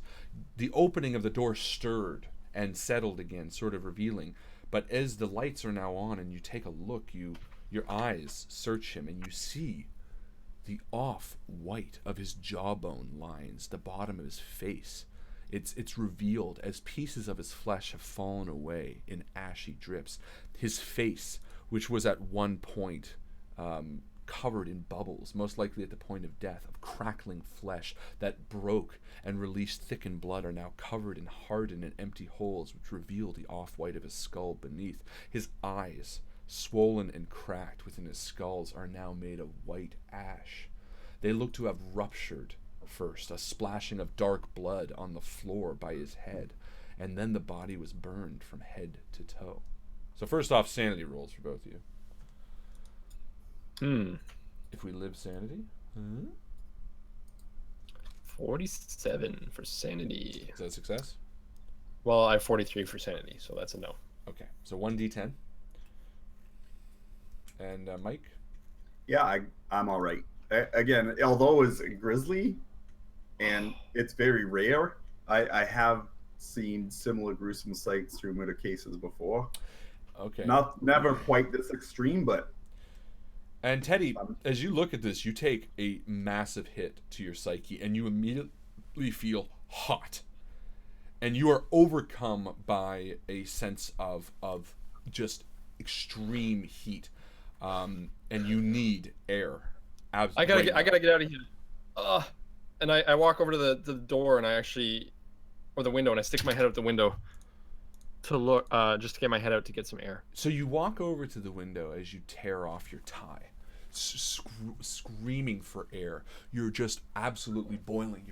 You're hot. You walk over and you pass the body of Thomas Wells on the bed, his eyes open, his throat slit, the bed covered in red, and you walk over to the cracked and broken window, which is broken from the inside out, jagged pieces, and you reach your head out to breathe, and you look down, and there, 7 stories below you, at the back of the apartment building, you see the body of a 15-year-old girl smashed against the pavement. Jesus, she's down there. And we're going to stop there for the mid-game post! All right, 9:30 already. Time flies when you're having... Sanity stricken. You're sanity stricken. That's right, mid-game post is the time where we stop the action and we jump to you guys on the Facebook group and we get you guys to answer a little question. First person to answer the question correctly, the first number of people to answer the question correctly are entered into a pool. We then roll a die and randomly someone is chosen to win. You get XP. XP can be spent in game to change the way we play. There we go. How's everybody enjoying the game so far? I'm enjoying it, but it is beating me. It is beating you? I'm slowly losing my mind. You are. Well, isn't that the point of Call of Cthulhu? Very well done with the bomb and all that kind of stuff. Well, interestingly done, I should say. Yeah, I was just picturing in my mind, the old Batman movie where he's like running around trying to dispose the bomb. I know. I was thinking that too. Some days you just can't get rid of a bomb. Very interesting. Interesting the way this is played out for sure. All right, so the question for the mid-game post is going to be a doozy. I'm going to say, no, it's an easy one.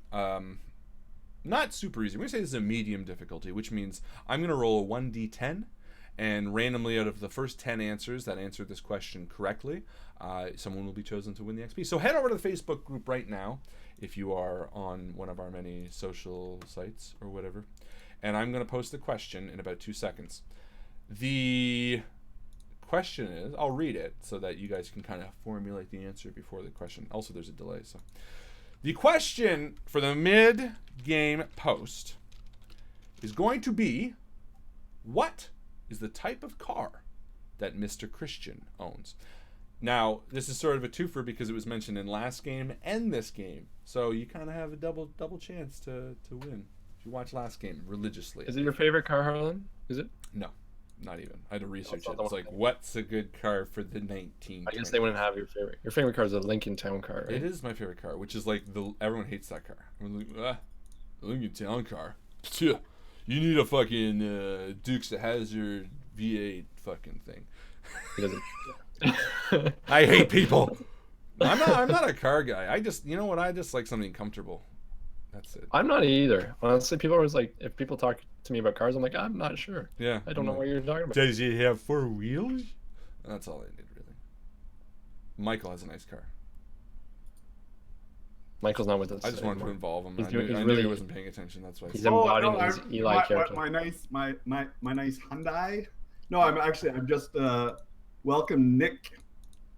Oh, welcome Nick. Oh, I also want to do a shout out for Kenneth, who also donated to Extra Life during this game. That's awesome. Thank you, Kenneth. All right, mid-game post. I am posting it now. First 10 answers will be randomly chosen the winner. It's posted. Good luck. Who joined? Nick Barkley? Nick Barkley. Barkley? Wasn't he a character that we played? Barkley, maybe. Barkley was someone, because I remember he's from... Chris played him, because I know Barkley was from something. Yeah, I feel like it was from Call of Cthulhu. Was it? No, I think it was from Numenera. Was it? Yeah, Barkley was the old guy you played, wasn't it? The guy that got switched in. I can't remember. It's been so many characters. I don't even know who I am anymore. Who are you? Christoph? Who? Christopher Viseau? Christopherson? No, Barkley was the guy that you played. No, Sean, you switched out, I'm pretty sure. Oh, you're right. Yeah. And I remember because I remember thinking, Chris, I know you love the Next Generation, and Barkley is like, we can do that. And you changed the way I thought of Barkley, and I didn't like that because Barkley to me is timid and he is shy. At first. But you remember Barkley, right? Confident. He's like that. Yeah, and then he gets super confident. Because doesn't he become one of the Q or something? The Borg? No, he gets Q powers at one point. That's right, he does. There's like an episode where he gets Q powers. But he like slowly gets it, so he's not sure. We're fucking nerds. I was actually, funnily enough, I was at the post office today, and like they have Star Trek stamps now in Canada. Nice.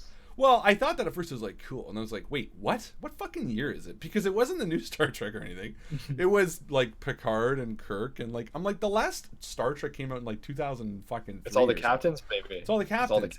But like I'm like, if I bought this today, you know, I don't know, for myself or like for my son, you know, one day I'd be like, oh Henry, I got this for you. You'd be like, oh really? When was this from? Next Generation? I'd be like, no, 2017 for some reason. He's gonna be like, what are they? What are they for? I'd be like, why 20? Why now? Why start? That's like, oh, we're gonna do an I Love Lucy fucking stamp. It's like there's not. Is it 50 years or something? I don't know. Anyway, Mad Game Post. What's the type of car that Mr. Christian owns? Huge high five to fucking Rin, who actually I love this because someone said, I think it was John said that Lauren has been making like detailed notes. She has like 5 pages of notes from the first campaign. I love that. I think that is just the fucking best.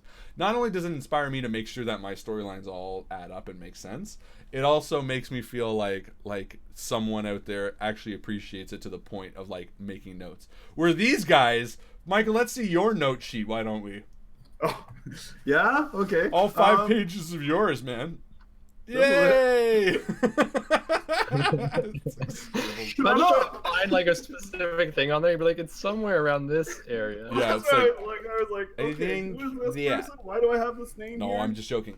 Truthfully, I appreciate because these guys are in the mode of playing it, and that's the way it is. You know, because if you were on site, yeah, you'd be taking notes like I would be, but sometimes it's just good to experience it. So far, Lauren's the only person to get it absolutely correct. And I think, I don't know, should we go absolutely correct? I kind of think maybe we should. What do you think? Well, let's Chris answer that. That was a serious, like, awesome. Do it again. Do it again, Chris. Well, what do you think? I think you're right. Here's the thing. The answer... I don't know. I feel like this is a good superhero transition. That's good, but it's the answer is a black Cadillac 55. Some people wrote Cadillac, some people wrote Black Cadillac, and only Lauren has written Black Cadillac 55. So I don't know. I'm sort of inclined to give it to Lauren because it obviously shows that she so far is the only person that actually knew. Do you want to be right or do you want to be partially right? I think listen, I think there are certain times. Last time it was a pronunciation thing. Remember we gave it I was kind of like, let's be loose because there were a lot of people that didn't know But this has been mentioned twice, and 55 was a very significant thing because there were different aspects of the Cadillacs that I picked, and this was Black Cadillac 55. And I think here's where I'm going. If Lauren did not say 55, if she said Black Cadillac, I would say Black Cadillac. But there has to be a peak. And one person peaked. They got it absolutely right. Therefore, that must be the standard, in my opinion, that we must follow. So I am going to say, unlike our typical way, Lauren was the only person who got it absolutely correct, and therefore, Lauren's going to win the MVP. Congratulations, Lauren! Because that, to me, is the most fair way to do it. If she didn't have it correct, I would say then we take Black Cadillac. If no one mentioned Black Cadillac, then we would count all Cadillacs. But she had it correct, and therefore Lauren gets the square. So well done, Lauren. Fantastic. And let this be a message to all of you. Maybe start taking some notes because you never know. Do we even know what time it is right now in game? Do we know what date it is right now in game? Anybody? Did anybody write it down? I know it's bomb time. I know that happened. It's bombing time! I live in the moment. Theodore lives in the moment.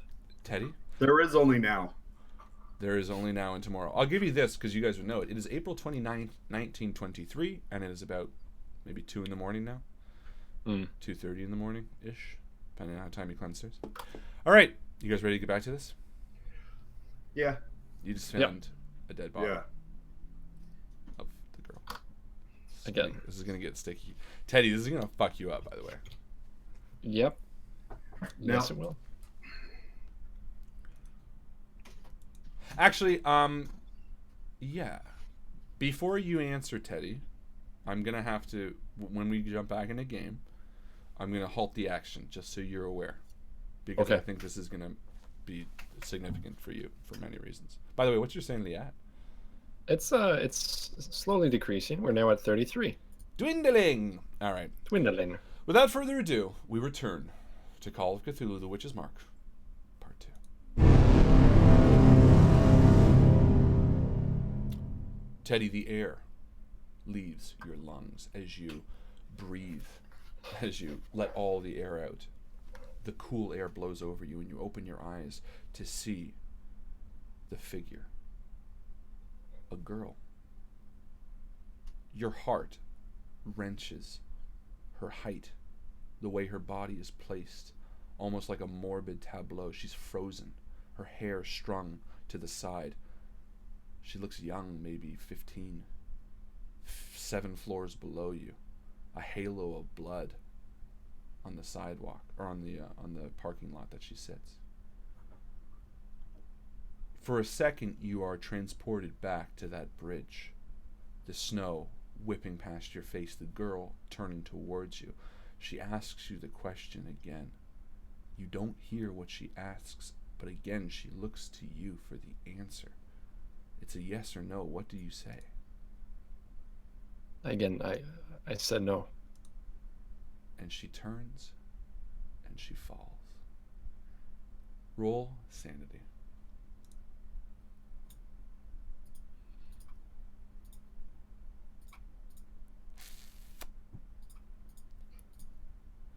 That's an interesting roll. 48. Is that what we're going with? Yeah, so I failed. Okay. That is going to be 2d10. Whoa. Now, this is significant to you. 11. Okay. And you are frozen.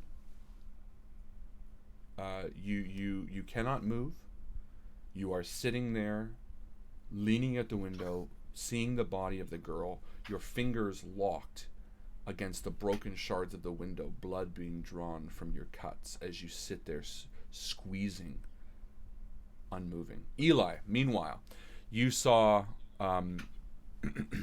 Teddy look at the body as you did and run past you all hot, and now he leans out the window. And you're looking down at the body, a briefcase sitting next to him, a halo of blood again around this body. What do you want to do? Well, at first, didn't really bother me so much that Teddy was having a hard time with it, because I know, again, a lot of rookies, when they first come on the murder scenes, they act similar. Again, it's never an easy thing. So I expect him to need the air. I expect him to need that. So I'm going to take a moment and I'm going to just check out this body of ashes and just see if there is any ID or anything left in any remaining articles of clothing. Where are you looking specifically? Through the body of the ashes. Okay, yeah, and you bend down and you sort of start looking through the body, and that face again twisted in an expression of absolute fear and pain. It's just again an empty face, burnt black, its jaw twisted and screaming. You cannot see anything. The ashes are its skin and the pieces of clothing that it once wore, but the briefcase does sit just inches away from his open hand. Well, I don't want to touch that yet. You don't have to touch it, but you can do a spot hidden. Yeah, I will do that. And then noticing that I haven't heard anything from Teddy. Well, it's only been like 16 seconds. Yeah. But I would expect to hear him vomiting or gasping for air or something that's more common. Yeah. But otherwise, spot hidden, I got nothing at the moment. Okay. Well, because again, I'm kind of lost back to reviewing times when other rookies came across it, and even my own, the first time I came across a dead body at a murder scene. Yeah. And I know how it feels. It's not good because, again, you take a moment to think about your own mortality. No, absolutely. Cheap it is. And so yeah, all of a sudden focused on the fact that I can't hear Teddy. Well, you are still looking at the briefcase, and it is a spot hidden, but you do notice something very obvious about it, and you sort of just lean to it, and it looks you just sort of look on the other side of it, and it looks like there's a hole burned right through it. And as you lift it, you feel that the case is completely empty. As you lift the case, though, you notice something else, something sticking under the body, and there is a dagger, a blade, like a small switchblade, caked in blood, in the other hand of the ash body. Yeah, none of this is looking good. So again, I'll take pictures of that. Okay. Well, we'll say the gas is cleaned out enough. Yeah, well, I was assuming. Yeah, for sure. And yeah, you take a picture of it, and as you do, you're again, now you're sort of remember that Teddy is leaning at the window. You hear people in the hallway moving and bustling and moving about, and you know, it's been maybe, I don't know, 15 minutes almost since that bomb, the fucking bomb went off. Yeah, and I'm thinking that we should be waiting for the cops. I really am. Like, we might want to run, but I'm thinking that we want to talk to them and show them what we found and the reason that we're here. And you turn back to the room, and you enter to see Wells there, Teddy leaning out the window, as someone pounds on the door. And Teddy, you now sort of snap out of it. And as you do, give me a luck roll.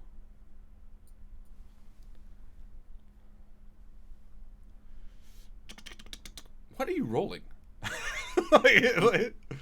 Oh, okay. We're taking the 93. That's unlucky. Okay, very unlucky. As you do, Teddy, you snap out of it, again seeing the silhouette of the young girl. You hear a shrill scream from below.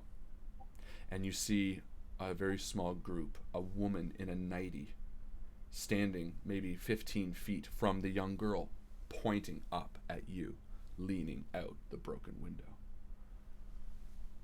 And you can hear her screaming. I pull my head inside. Eli, she's down there. Mary's down there. And I point to the open window. All right, and I noticed the blood on... My hands are dripping blood on the floor. Yeah, and so I take out my handkerchief and kind of... Here, Teddy. And I'll wrap at least one hand with it. Maybe take my tie off. We were too late, Eli. And I slumped down underneath the window at the side, sitting on the floor in front of the ash-covered body. Yeah, so I'm gonna, as I'm bandaging up his hands, I'm gonna also then maybe take a little look out the window, take a look at the body. And you do, and what you see is what Teddy sort of described. The body of a young girl, 15, a halo of blood around her head, and now another the same woman or a few people pointing up at you as well, screaming. Yeah, he pushed her. Okay. I'll take some pictures. Okay, from where I am, just to get extra weird. So you pop out. Well, again, because I want to take pictures of the murder scene. Right? I totally agree. You take a picture. As well the as flash bedroom, alerts, and you see, people coming. I'm not going to downplay it, but I show my bloody hands to everybody. No, but literally, there are a few people that are now gathering around. They are pointing up at you. There are a few people screaming. Some people running. Yeah, I'm not too concerned about that because I'm sure I still got contacts on the force, and I kind of am in a little bit of a stupor, and I stand up and I reach over and I grab the briefcase and I say, Eli, we got to get out of here. And I start walking towards the door. No, Teddy. Slow down.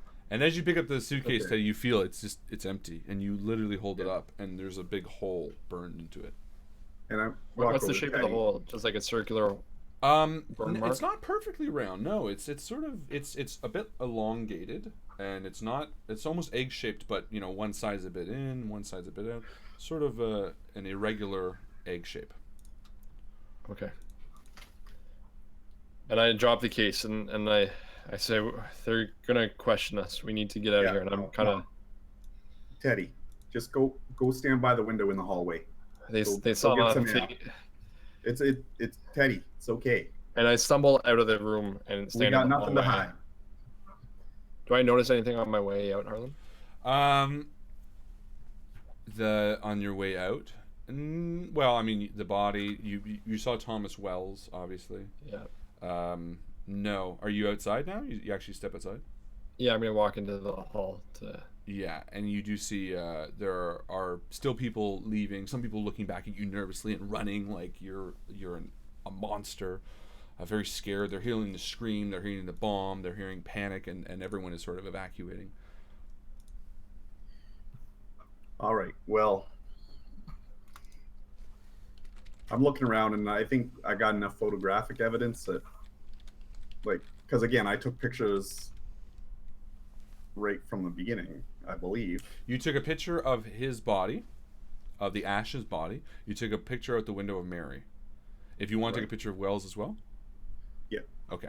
Yeah, no, that's what I'm saying. I took pictures of the bedroom. Like, basically, I walked through the place taking pictures. Okay, sure. And then we can go and... I mean, I would probably call the cops. Well, we can do that you on the hear way. the sirens approaching from a distance. Yeah. I think many people thought the same thing. Yeah. Plus the discretion, I think we're supposed to keep for our. I mean, they're gonna find out who the girl is eventually, but the discretion, I think, for our employer is that we need to try to contact him first. Yeah.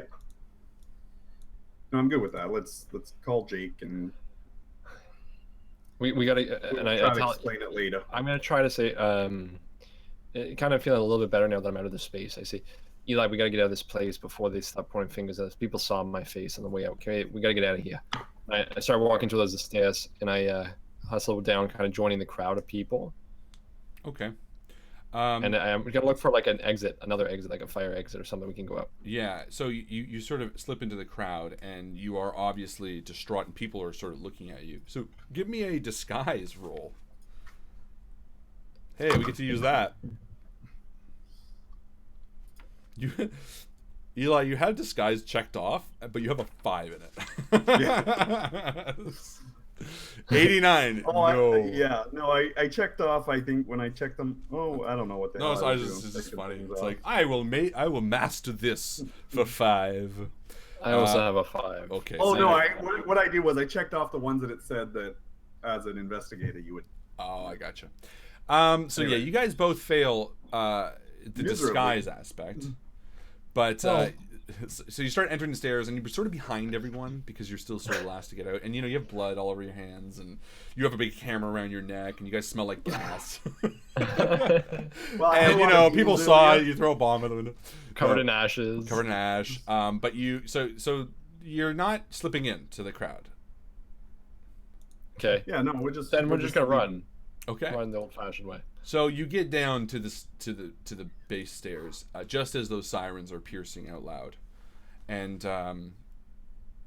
you can see lights out front as people are congregating, and you can kind of, I mean, I'm not gonna make you roll spot hidden, but you can see through the doors there are some police outside. Is there a phone in the lobby at all? No, the lobby has a bank of mailboxes. It has a door to the electrical room in the basement. It has no, there's no phone in the lobby. Okay. Well, is there another exit we can take that's not the same exit everyone's going? There's the door to the electrical room in the basement. Could have an exit. I don't know. I didn't make it. I didn't make this building. This exists. Well, okay. So hold on a second. The power was off in the building, and it randomly came back on. Well, right? to you it came back on. I mean, someone might have turned it back on. Who knows? Interesting. What do you think?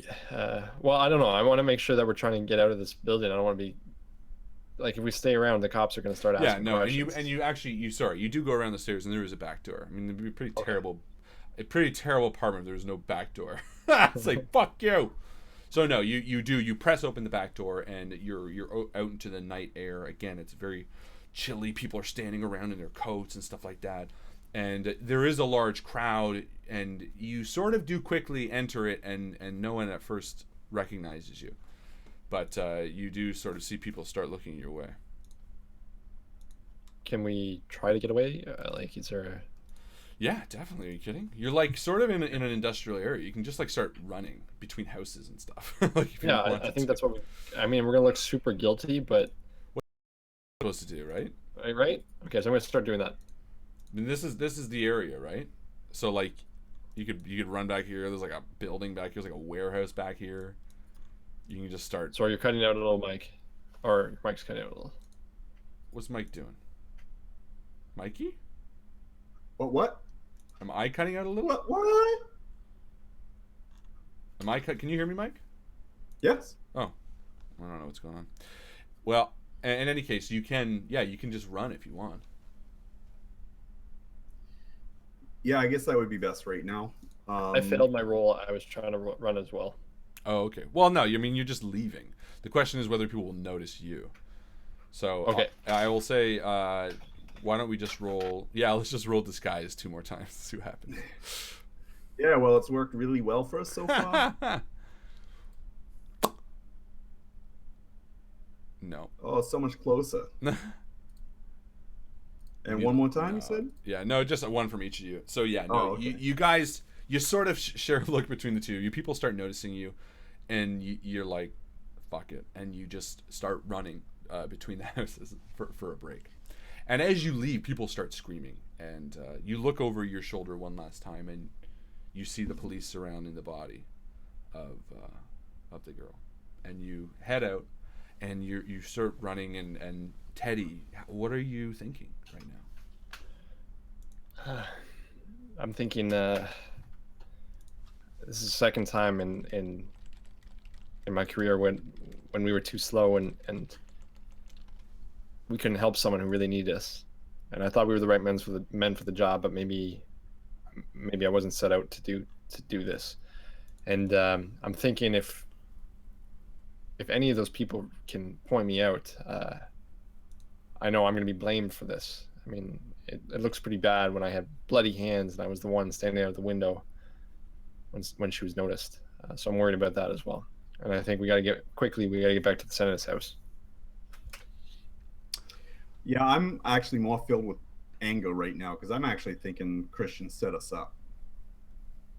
Really? Because everything we got from Christian. Okay. And I'm questioning whether or not he is the type of guy that would kill his own daughter over money, because he said that he never wavers when it comes to making money. Okay, so and so put it this way: he's the one that got us there. He's the one that put us on the case. Well, here's the scenario. Over the next... the bomb. Weird that it'd be set up on the inside of the door and the 2 bodies on the inside. Like, looking at the bomb, Harlan, thinking back, is it possible to set that up and close the door? Yes. In fact, that would explain why you could open the door a little bit to get it. Right. Any other bomb that was set up from the inside, you wouldn't be able to do that, because what good is a bomb that can be disarmed from the other side of the door? Right. So. Well, that's why. Well, the bodies are weird too, the way that they were laid out. It was interesting the way they were laid out for sure. But so here's what's going to happen over the next few minutes. You're going to find a safe distance. You're going to call a taxi, and you're going to head to Mr. Christian's. But in that time, rather than describe all that, I want to know what you're talking about. So Eli, you now suspect Mr. Christian maybe had something to do. How do you see it went down? Well, I just see that he saw us as, like, he knows we weren't doing well. He knows that we would jump at the chance to act on something like this, and then he probably knows that we were hurting for money, and he offered us a whole shitload of money, so we're probably dispensable to him.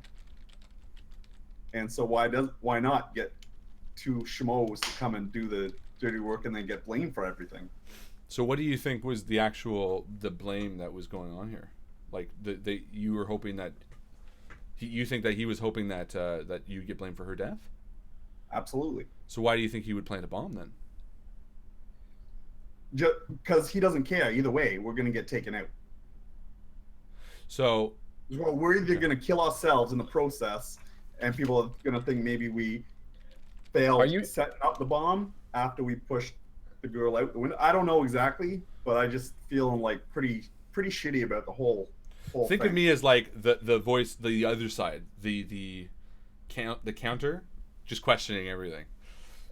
And then Eli, as we're talking about this, and I say, okay, let's play this out. So he sends us to this place. He knows Thomas Wells is already there, and he knows that Thomas is already dead. Does that make sense to you? And then he covers the tracks by blowing the space up, so that way all evidence is gone. And then, the only motivation I can think is that this would send a message that this item is destroyed and he can now have it for himself. I mean, that briefcase was empty, but maybe something got out. You saw the burn marks. Well, and I gotta tell you, I haven't thought it all through yet. I'm going on emotion right now. And why was Thomas in the bed is what I want to know. Thomas was in bed, and this is the same room the little girl. Sorry, Thomas wasn't in the bed, was he? Yeah, it was. Yeah, he was slumped over the back of the bed. How old is Thomas? Thomas is about 30, 35, 38. Don't forget, like, I think Thomas actually cared for the girl. He did seem to, remember, it was him that was going up to check on her. How did Thomas die? I'm not saying they had a... Thomas died with a cut to the neck from behind, more than likely.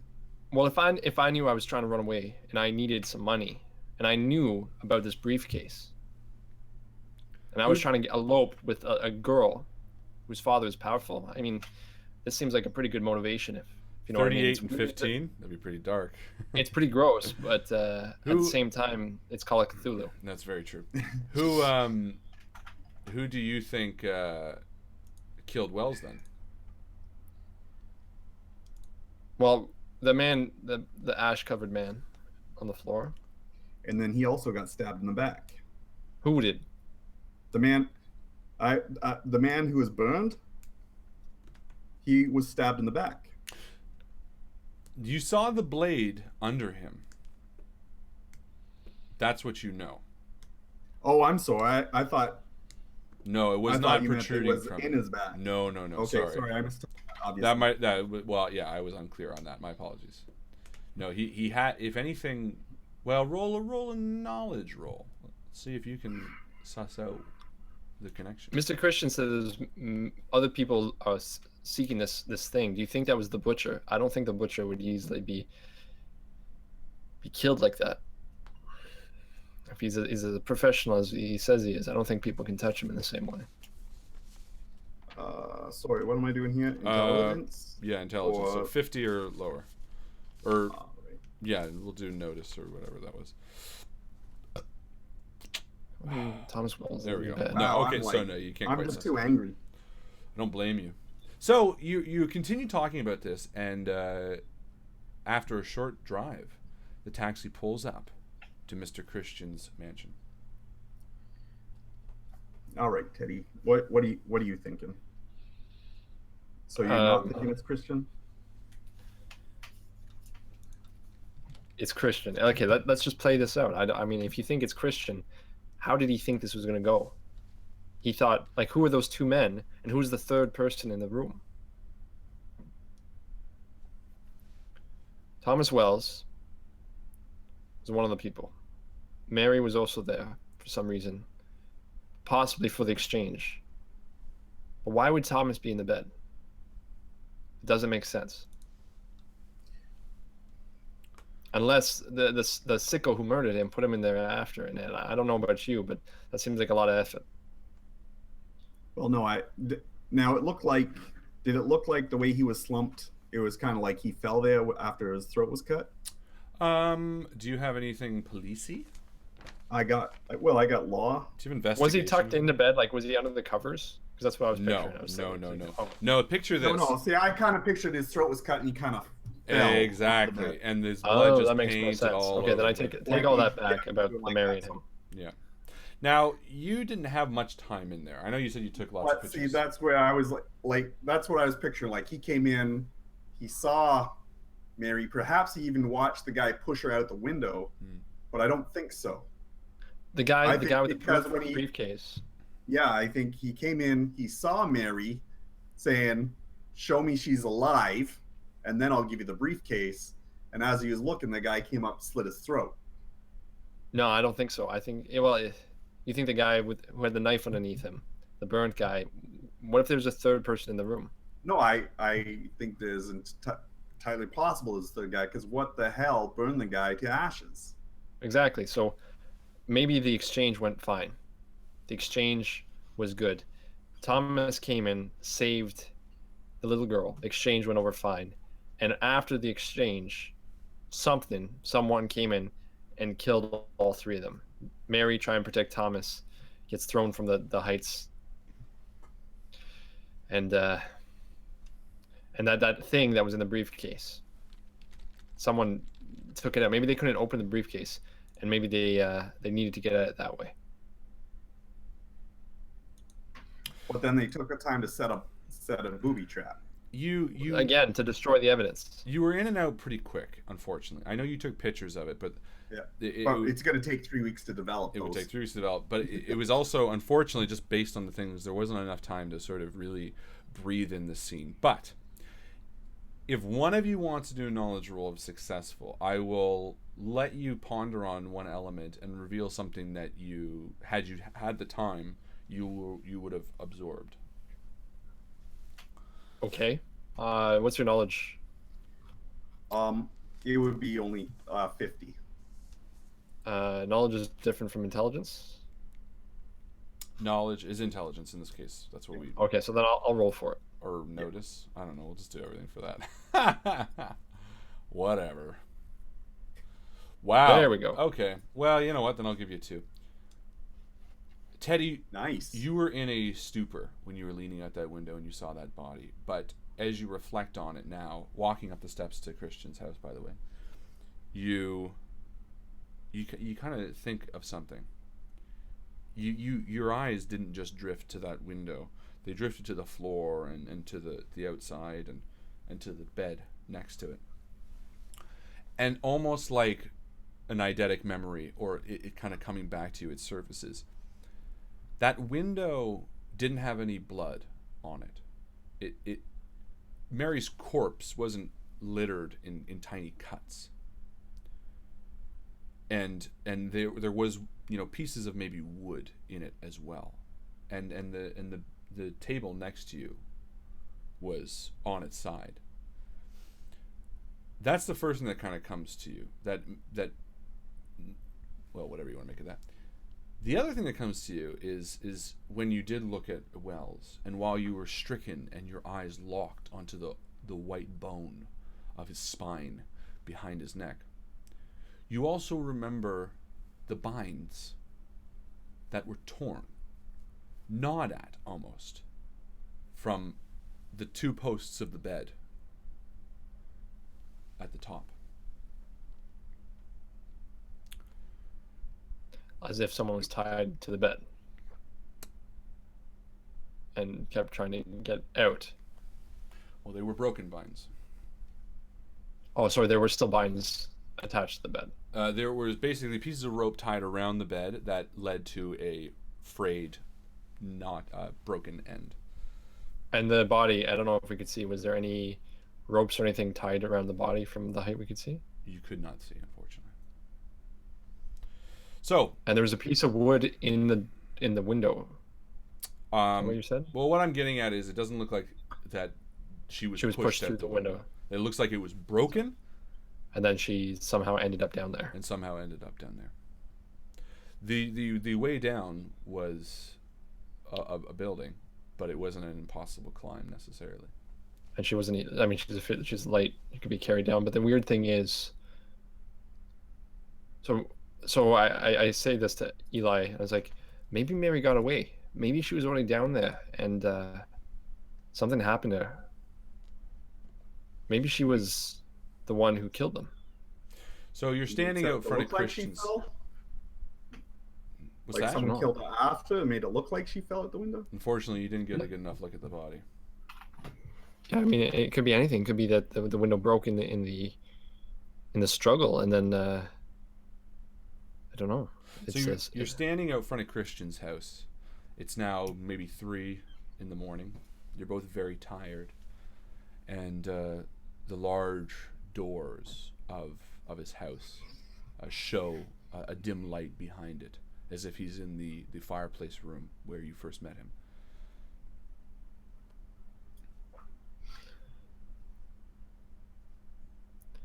I want to go around to a window.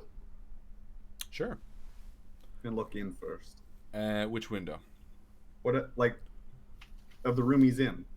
It Sure. looks like he's in that room. I'd rather I would say look in the window and see what he's doing. the right majority now. are drawn. Yep. But for expedition purposes, you do find a crack in one, just a slit through the blinds, and you see Mr. Christian sitting with a drink in his hand, tears in his eyes. All right. I'll go back around and show Teddy tell Teddy what I saw. And the two of you see him, and every once in a while he takes a sip of his drink and he places it down next to him. He rubs his chin. Eli, that doesn't look like a man to me who could. Looks like a man who's grieving. All right. Let's go knock doesn't on the look like door. a matter. Let him know what we found. You agreed? Yeah. You knock on the door. Are you going to question him, or are you just going to tell him what you found? We're gonna tell him exactly what happened. Then for purposes of the next few minutes, this is what goes down. You knock on the large door, and surprised to find Mr. Christian the one answering. He stands wearing the same tan suit he did 2 hours ago, but in more disheveled fashion. His 5 o'clock shadow on his face at this point. You tell him what you need to tell him, and he is frozen on in his spot, tears welling in his eyes as they drip, patting the wooden floor in front of you. Without making a sound, he reaches into his pocket, pulls out 2 crisp $100 bills, hands one to each of you, nods, and shuts the door. And you hear with a lock, the door shut. I'm feeling completely drained, and I mean, I think at this point I would just want to go back to our home, but something in me tells me I haven't talked to Max Casey, the groundskeeper that was mentioned. We didn't even meet him yet. Oh no, the driver, the black driver. Oh, that was Max, right? Yeah, he lives on the site. No, you didn't question him. Yeah. Well, something about the way that they died sets a thought in my mind that they were both almost could have been killed from behind, which implies, as someone on the stream noted, someone they trust. Okay. So we don't think it's Christian just by the way he reacted now, but let's go talk to Max. And so the driver's there. We asked for him to drive us home, back to where we work. Well, it's like 3 in the morning, so you see his little building off to the side, although there is a light on. Then we will go and talk to him. Okay. You walk across the lawn. At this point, again, it's maybe 3:15, 3:30 in the morning. The moon is starting to go down, and you feel that soon the sun will be rising. The rain has stopped for a while, but the wet grass paints the tips of your shoes as you head across the lawn towards them. Both of you in an emotional trance. The compounded feeling of the loss and what you've experienced, and Walter Kropp from the night, or from hours earlier, are cycling through your head like a record that won't stop. They continue to beat and beat and beat until you realize you're at Max Casey's door.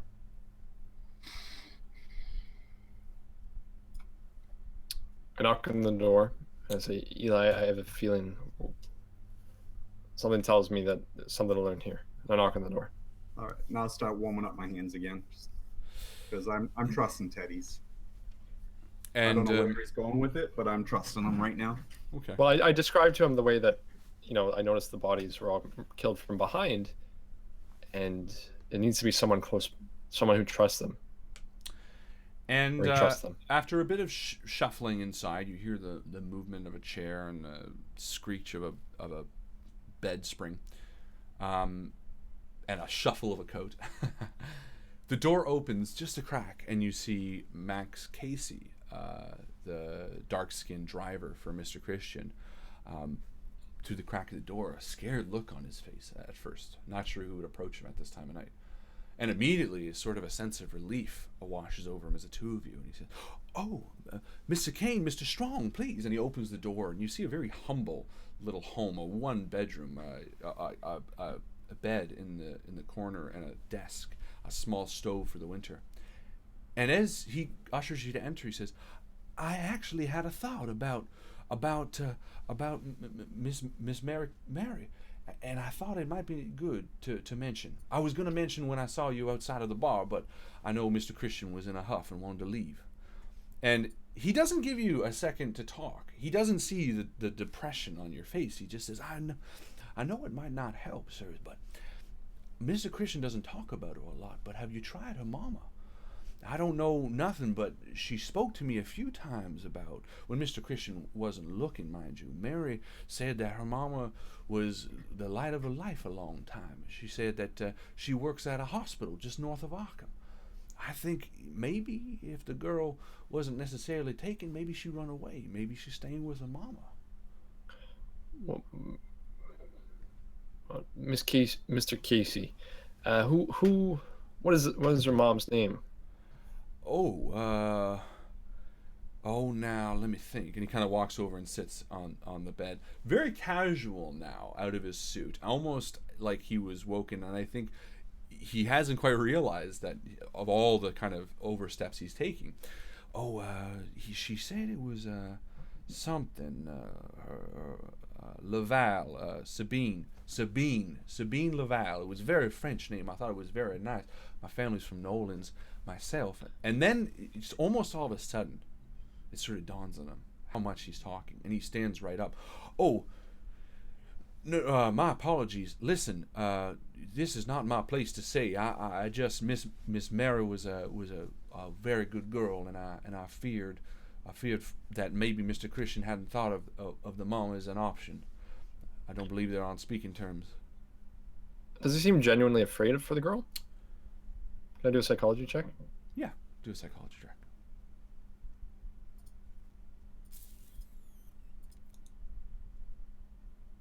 Oh, really good. Yeah, he does. Not only does he seem genuinely afraid for her, he seems to have a genuine love and compassion and empathy for her.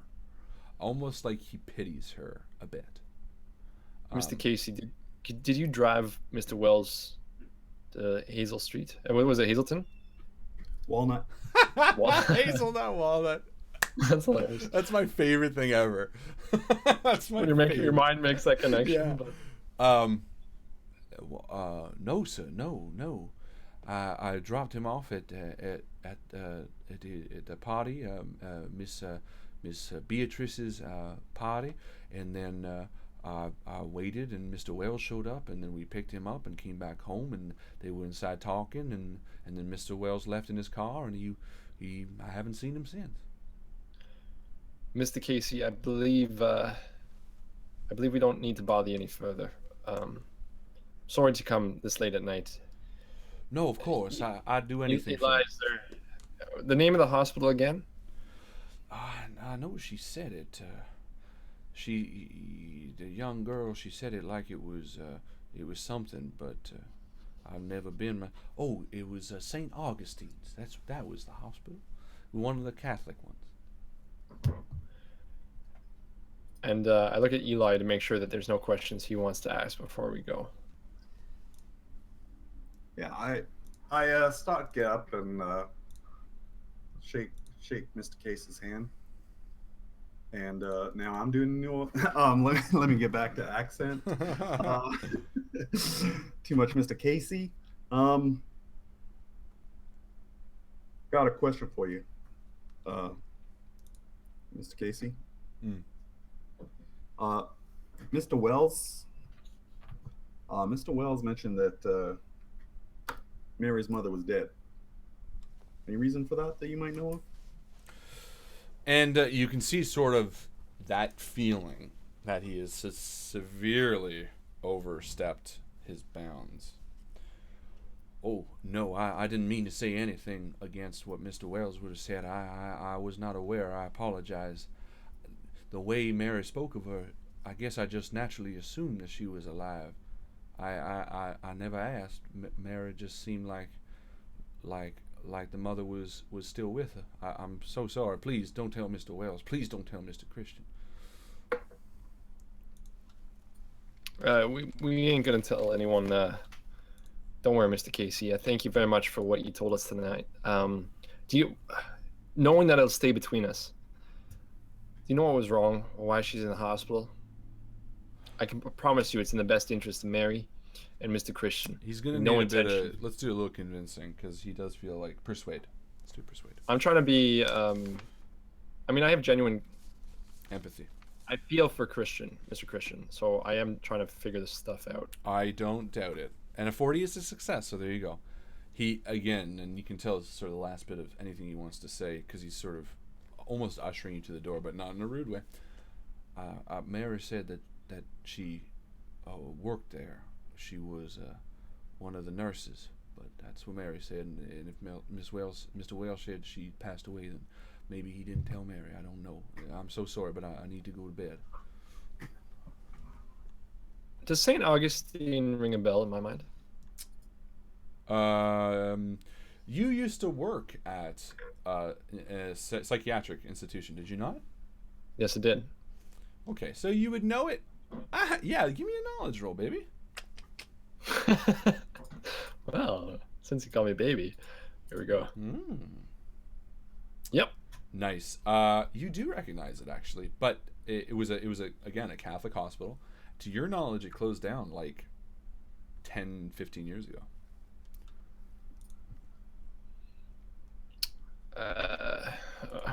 Okay. Strange. And are you sure it's a St. Augustine, Casey? I mean, I'm pretty sure that place ain't open anymore. And as he's sort of pushing you at the door, he says, "That's what Miss Mary said. I'm sorry I can't be more help. Please, if you find her, let me know. She was a sweet girl. She doesn't deserve Thank you, this." Mr. Casey. And he stops for a second. He says, "She doesn't deserve this." And then he shuts the door. Now, as we're walking out, I'm like, Teddy, does it seem weird to you? Like a little bit, not quite wicked weird, but a little weird, that quite often Mr. Casey was talking about Mary in the past tense? No, he said she doesn't deserve this. That's what he said. Yeah, but he was also like, she was a nice girl. I wasn't even talking about the yeah, that does seem a little weird. Now, do I just take it as something that maybe, without sounding offensive, he sounds a little uneducated? Wow, racist. What is he like? Is he like a farmer? Well, it sounds like a farmer. Worse. No, I don't think I would take too much out of that. I think that's From more- his tense usage. I think it's Yeah, more no, I'm just a wondering human if that error. was more, yeah, okay. So I said no. I think he misspoke, Eli. I think it's late and he's not slept. All right, I'll trust you, Teddy. So we again hail Frank to come back in. So, I don't know who that is. damn it. Well, luckily Jake. enough, Jake. Well, you know what? I mean, he waited. You know, you Right. said we're gonna go tell this. We're not gonna be here for an hour, so he waited at the end of the drive. And as you approach, he sees, Jesus, you guys look like you fucking just shat on a cat and fucking tried to fuck you. Jesus Christ, get in the back. Where you guys going now? Home? And we direct him, ask him to take us to St. Augustine right away. St. Augustine's. and I say should be north of the city. It's an old hospital, and I tell him where I think it is because of my memory. Yeah, and you know actually. Let me think. You're 34, right? So Yeah. 15 years ago. No, so you would have only heard rumblings that it closed. You weren't there when it was closing. But people that you worked with, you know, did deliveries there. Sometimes they would collect people from there. So they sort of, I guess, talked about it rarely. And he. No, hold on a second. And I just want to clarify, Yeah. because I know I set this in motion, but I didn't think first. Sometimes I do that. It's called impulsiveness. We're going there because we found out that she's alive, which is strange for it to be hidden from us. The information is not there, and something's not adding up. That is the only lead we're going on. Is that right, Mike? There's nothing else that we would feel like we need to talk to her about it. It's just odd. Well, fucking accents. I just, again, I find it weird that like Mr. Christian was very much, yes, she is dead. Wells was, yeah, she died 5 years ago. And when I asked about how she died, he was like, how is this important? And we never really got to it. We thought maybe it was like a cancer or something. Yeah, also the room up in the upstairs that was all barred off. I think that's her room. I think he's hiding his stuff in there. Oh, the storage room. Yeah, that could be too. And if St. Augustine's been like closed for that long, where was Mary? Did Casey say that Mary was going to visit her? Is that what he said? No, he just said that he talked about her. The way that Mary talked about. Yeah, the way that Casey sort of revealed it, and the way you sort of picture it in your head is that, you know, she must have liked Casey to a small extent. He was warm and inviting, like he's been with you, and that she must have said, "Oh, you know, my mom. She works at this hospital. You know, she's so cool." Like, do you think maybe it's something Mary was making up, or like, I don't know? Did they have Ouija boards back then? Maybe she talked to her. It's also possible that Mary doesn't know her mother is dead. That's what I'm wondering about. Or Mary didn't know that her mother was dead. And the other thing is, like, if I'm a senator and I'm trying to keep a safe face in front of the public, you know, it's a little shameful to have someone in the family at these times. You know, people don't understand mental illness, and they could be hiding it for that reason. You know what? Like, I'm at this point thinking we need to get some sleep because we're fucking wicked tired. And I'm thinking we head out to City Hall or something, and we look for Miss Christian's death certificate. Or well, the records will be, if it's a hospital, the records are going to be there. I think we should push on. We'll get some coffee on the way, and we got to find this out. You know how I am. I'm like a dog with a bone. If I don't know what it is, we got to push on. All right, Teddy, let's go. And Eli, as Teddy says this, you actually get this impression, and it clicks for you because you're coming at this in a very the way you do, almost sort of cut and dry. You're thinking, look, the case is closed, the girl's dead, blah blah blah. And as you look at Teddy, his eyes are almost wild, and you get it. You know, he lost a girl 6 months ago that wrecked him, and now here's his second one. He needs to find, you know, the cause about this. Yeah, closure. And I think it means something more to you than just another case. Yeah, but I'm also worried this is going to also lead Teddy down another rabbit hole. Like, true. I want to help him, I want to support him, but I'm also worried this is going to wreck him even further. But I'll see where it goes right now and let Teddy lead on. True. Okay. So you do exactly as you suggested. You head off to a diner. First and foremost, grab some coffee. It's your favorite diner. I forget what it's called. Ed's Diner or something. What's it called again? Coffee. No, it was something else. I don't remember the name now. Whatever. It was the one where we met. I don't know. Anyway, so you're going to, and then you fuel up on coffee. It's now 3:34 in the morning, and you head over to St. Augustine's, and Jake drops you sort of back a little bit, and you arrive. As you pull up to, or as you sort of, I guess, head up the drive. Nah, he'll drive you up. Who fucking cares? St. Augustine's looks like it was closed down years ago for unknown reasons, as far as you can tell. The large facade of the building it looms above you. And as you do approach, the sun just peeks over the hill. Morning is upon you, but a thick, wet fog, dense as anything, is surrounding and encompassing the building. This is Mark Lane's 2XP scenario, by the way. This is what's happening.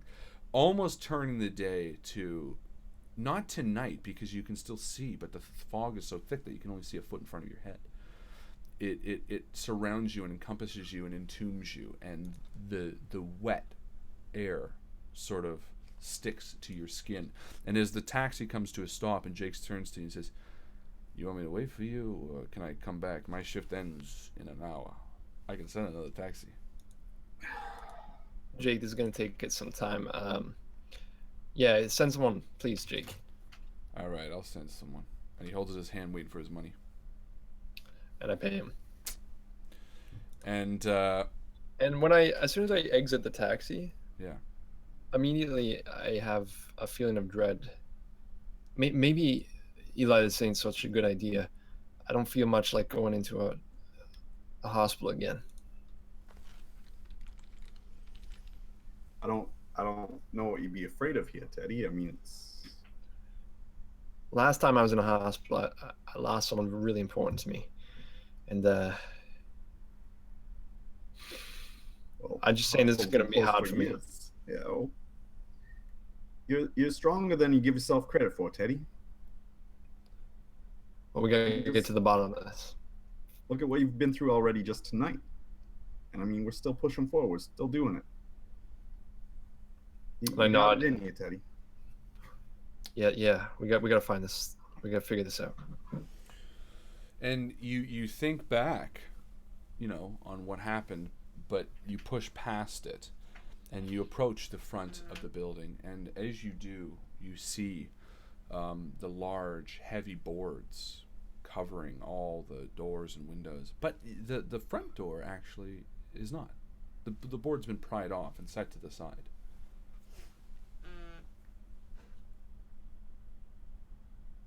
Yeah, it could be some young hooligans in here trying to, squat in here. We gotta just be a little careful. And then I think back to the other house where there were boards, and I said, or there could be other things. Maybe you should go first. So again, because it's damp and wet, I kind of let my fingers warm up a little bit. Yeah, it is. And as you enter the front of the building, you leave the parking lot, which is almost now completely covered in fog, as you see Jake just sort of pull away, the red lights of his taxi fading as it does. And the fog itself sort of seeps into the lobby with you. The lobby is abandoned. It has half-tipped over chairs and empty gurneys sort of on their side. I'm actually going to probably draw my gun at this point. Okay. Because, who knows what's there. Who knows? All right. And somebody give me a spot hidden.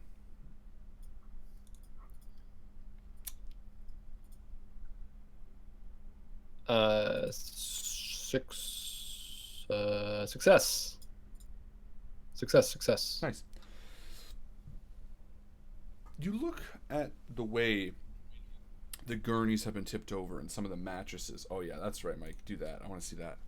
You look at the way the gurneys have been tipped over and stuff like that, and it looks as though someone or maybe some people have maybe been living here. There's a mattress, or not a mattress, but like a pad or whatever, taken off a gurney and put it in a corner, a sort of small pile of crap, like someone's napped there or something like that. And again, the lobby is sort of a waiting area, and then there's a small set of stairs that descend to a lower level. And again, now the fog is sort of crawling across these steps and crawling down towards the lower level. And wow. With your spot hidden, as you sort of look, you see just at the bottom there's a large door with records room plastered on it. Isn't that convenient? Maybe we should let anyone know that we're here. I mean, I don't want someone to sneak up on someone and have them attack us out of fear. I just say hello. Call out into the darkness. Hello, is anyone in there? And give me a listen roll. Actually, this would be interesting. Nobody here. I listen. You don't hear anything. But I don't hear anything. Well, so Eli, you're taking the lead, walking around with your light and flashlight. What do you think? Normally, I take comfort in shit like this, thinking, you know, no big deal. Like, been through here before, but I've never seen fog follow people before, and that, like, am I feeling the draft or anything that would push the fog this way? You are not feeling any major draft. And that is really making me, probably for the first time, I'm feeling really, really uneasy. Good. Then we've succeeded. Game is over. So now I'm starting to, head towards the records room, because that's ultimately where we need to go. So you... Sorry, go ahead. I expressed the fact that when I was working in the hospital, he had to keep records for years and years. If she was ever here and they're still intact, we'll find something on her. You descend the steps to just the lower level, looking at the room as you do, the records room in question. And let me show you what happens. This jumps out and kills you. No. This is what you see. The area with the light where you are descending, the wall opposite holds a door which has records room written on it. And as you approach, you see that it is open ajar. Just slightly. Slightly open ajar. There's an open jaw. And we push in. I mean, we're going to move in here we're here for a reason. And you move in, and it's stuck. Give me a strength roll, Eli. All right. Well, I was gonna again I like the idea of letting people know that we're here. Okay. So again, I'll be like, "Hello, anyone there? Come on, you guys." Yeah, I'm good. With an extreme success. Nice. So yeah, you knock it. I just rip the door off the hinges, and you do, yeah. And it's just there's just on my finger. Yeah. And it's just looks like a piece of walls crumbled in, and you slide it back, and you see the records revealed, and all in various cabinets and things like that. And as you call out, give me another listen roll.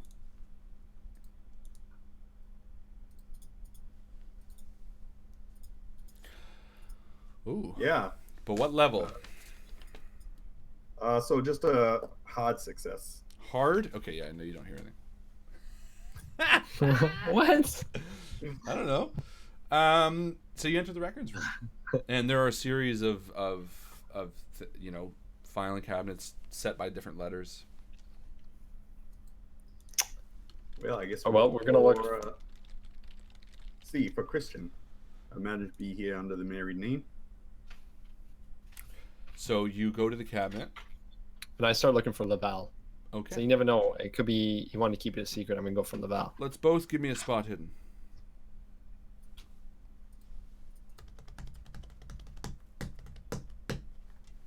Success.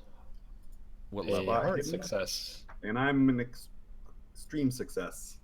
I think you're both. Yeah, you're both. Oh yeah, you did hard success, Teddy, and you did extreme success, Eli. Very nice. Okay. Wow. Oh, you're lucky. Fuck, you guys are like getting all the. Oh wait. Oh, I nearly blew myself. Sorry. Up, wait. so Who got?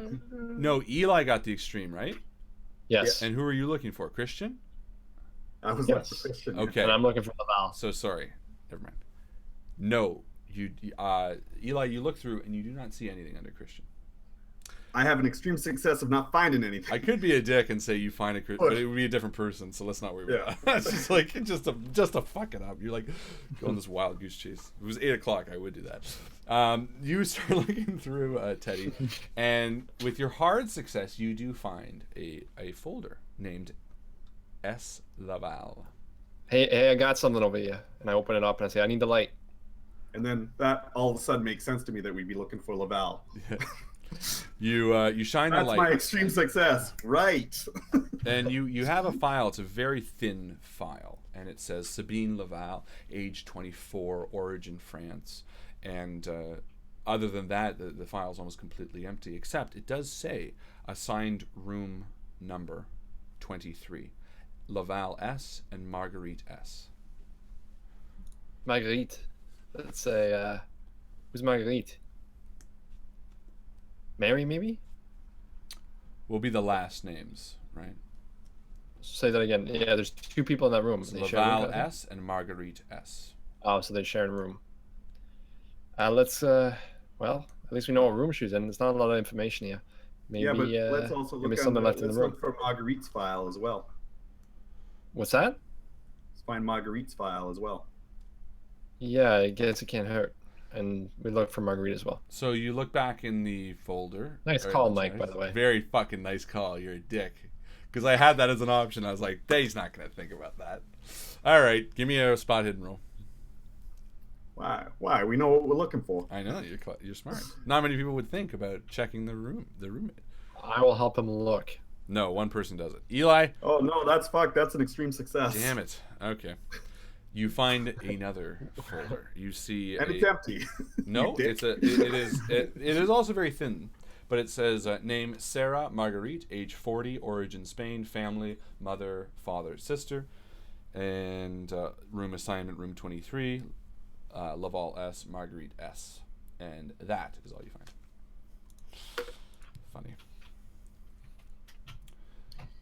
Okay, let's go to room 23. So we make our way. You exit the records room, and the hallway is littered with empty beds and tipped-over gurneys and things like this.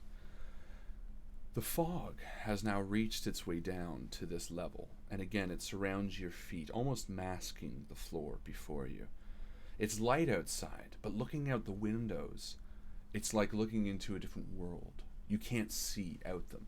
It's like you're living in a cloud, but the sun, as hard as it tries, only lets a little bit of light through, and the dull gray murkiness is all that reaches the windows as you approach the steps leading to the second floor. The stairs to the second floor, which again are pretty much just down the hall from the records room, are covered in debris as well, and as you turn to ascend them, give me a listen roll. One of you. Let's say Eli. Oh, Teddy. No, let's say Eli anyway. I called Eli. And you failed, so there you go. You should be happy. Thank you. You're welcome. 30 for listen, baby? Yeah, so that's a success. No, you have a 20. Oh, that's Teddy. No. You got a 40. You're right. That was really lucky then. As you ascend the stairs to the second floor, you hear a quiet humming.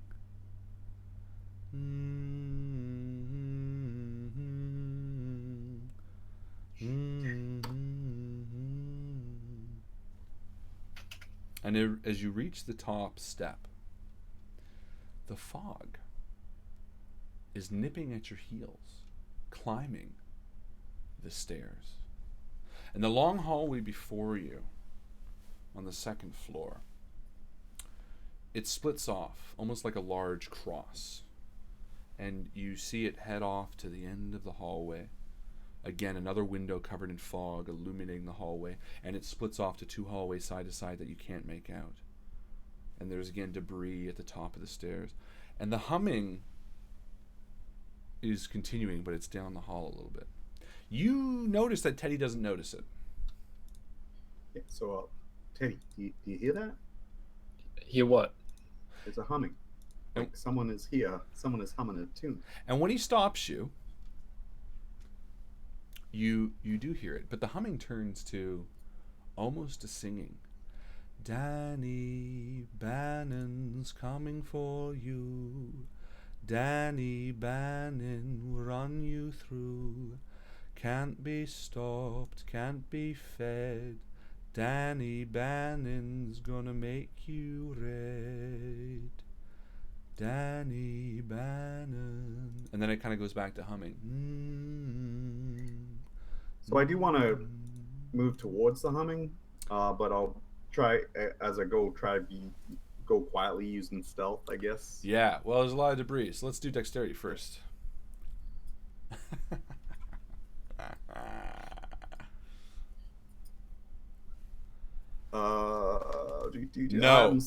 No, I'm successful. Oh, you fucker! I keep looking at the wrong page. I got. And you're both That's successful. Good job. Just successful. Okay. So you knock over like a metal canister, but you like catch it. You make almost no sound, and you place it back down, and you approach. And as you walk down the hall, you hear the humming getting louder, and you pass the doors. 20, 21, 22, and sure enough, as the humming gets louder, you come across the room. Laval S, Marguerite S, room 23. The door sits before you, the humming on the other side of it. But curiously, a large, heavy padlock sits on the door. Is it a male's voice or a female's voice? Female. Old? Can I tell the age of the voice? Can you? I don't know. I could. How old did my acting sound? Well, it sounded like, as of today, probably 29 years old. Incorrect. You can't tell acting. You can't. I mean, you can try, but I mean that's a tough call to make.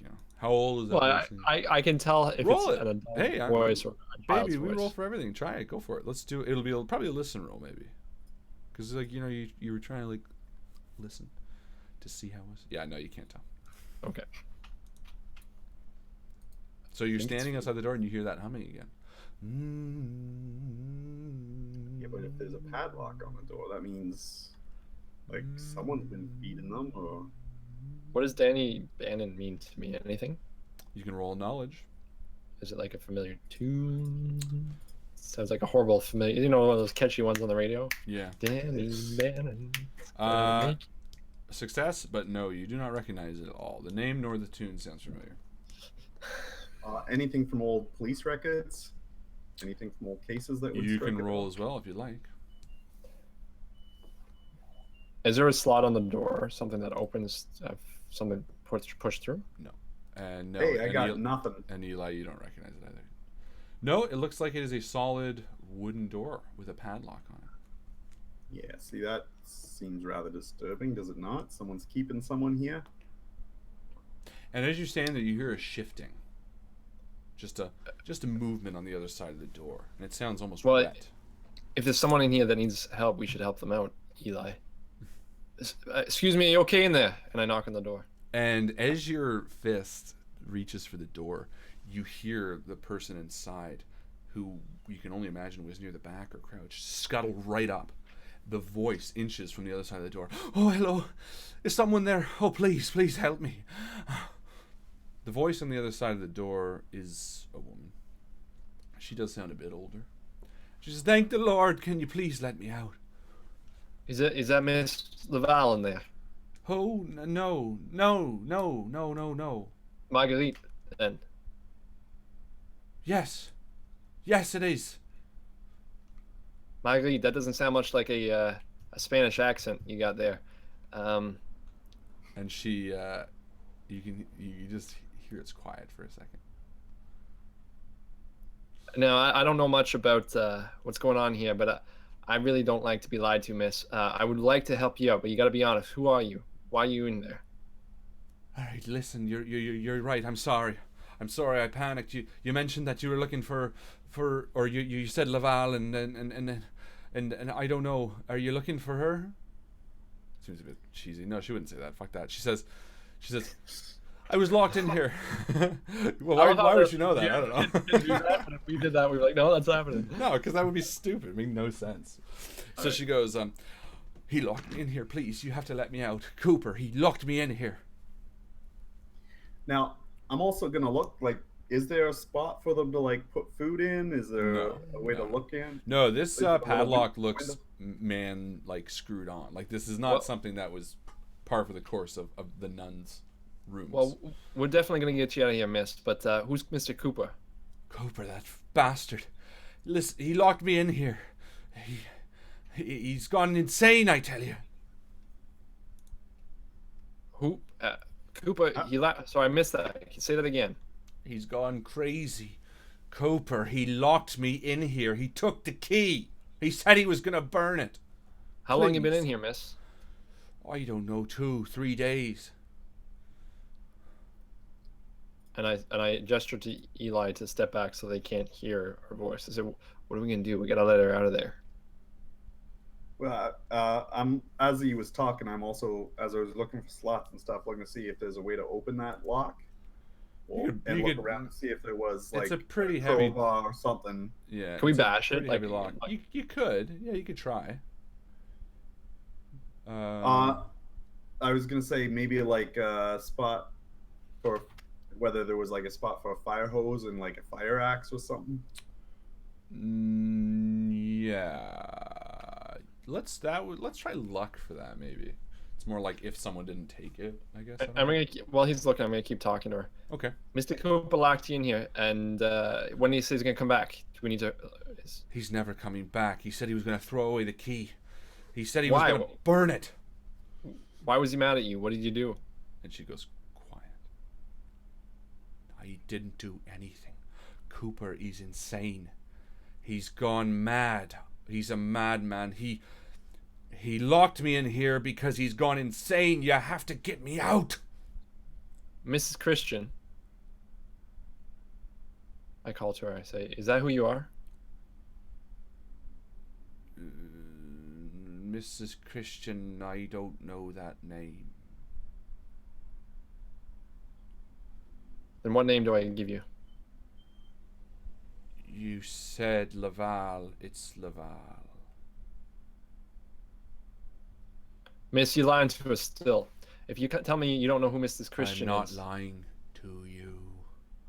I had turned to a man. And she comes right up to the door as she talks. Father McCready. I wanted his help, and he promised me that if I did what he said, he would help me with my problem. And she's sort of saying it in like a weird way. There's something odd to her voice. You can roll psychology or other. Yeah, I'll roll psychology. Or physiology. No, I'm gonna do psychology. And I want to push it. No, I'm good. Didn't you? I succeeded. Yeah, I don't have to push it. Does it sound like a psychosis? Does it sound like she's not making a lot of sense and that she's... What it sounds like... this should really be a hard success. I don't know. Can we go by my background and my experience with... Yeah, maybe. I don't know. Okay, look, you succeed at that. Let's succeed at one other thing, and then we'll call it. Let's say... I don't know. It just shouldn't be as easy as that. Because I feel like, this is sort of a tough one to tell. 97, yeah, no. Let's do an intelligent... Well, I guess that would have been your intelligence roll then. A listen roll. Let's do a listen roll. Eli, do the listen roll. Why not? Well, I was going to say that actually I was away. Remember, I'm looking for stuff. Oh, that's right. Like you were having a conversation. Okay, well, you do another listen roll, Chris. We won't count that 97 because you rolled before I said. Okay, no. Something still seems off about her. The way she's speaking sounds like... Yeah, I feel like she's in here for a reason. No, it sounds like it's not a psychosis that she seems off about. She seems like... She's lying to me? In a sense, but not. Like she... Teddy, you're looking... Or Eli, you're looking around. And did you roll luck? Yeah, I failed miserably. So you cannot find anything, and you come back. Well, to the door. she's trying to get out, and she's trying to get out, making us believe that she's not who she says she is. Yeah, and Eli, as you approach, you see Teddy kind of. He has a perplexed look on his face, and the other side of the door is quiet right now, I guess. What's going on, Teddy? Why are you not? What?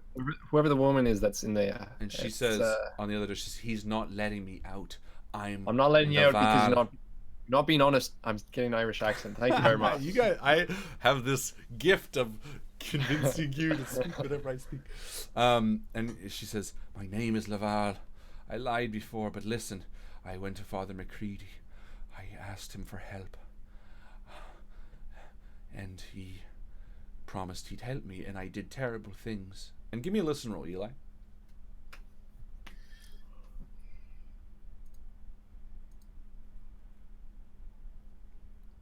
Yeah.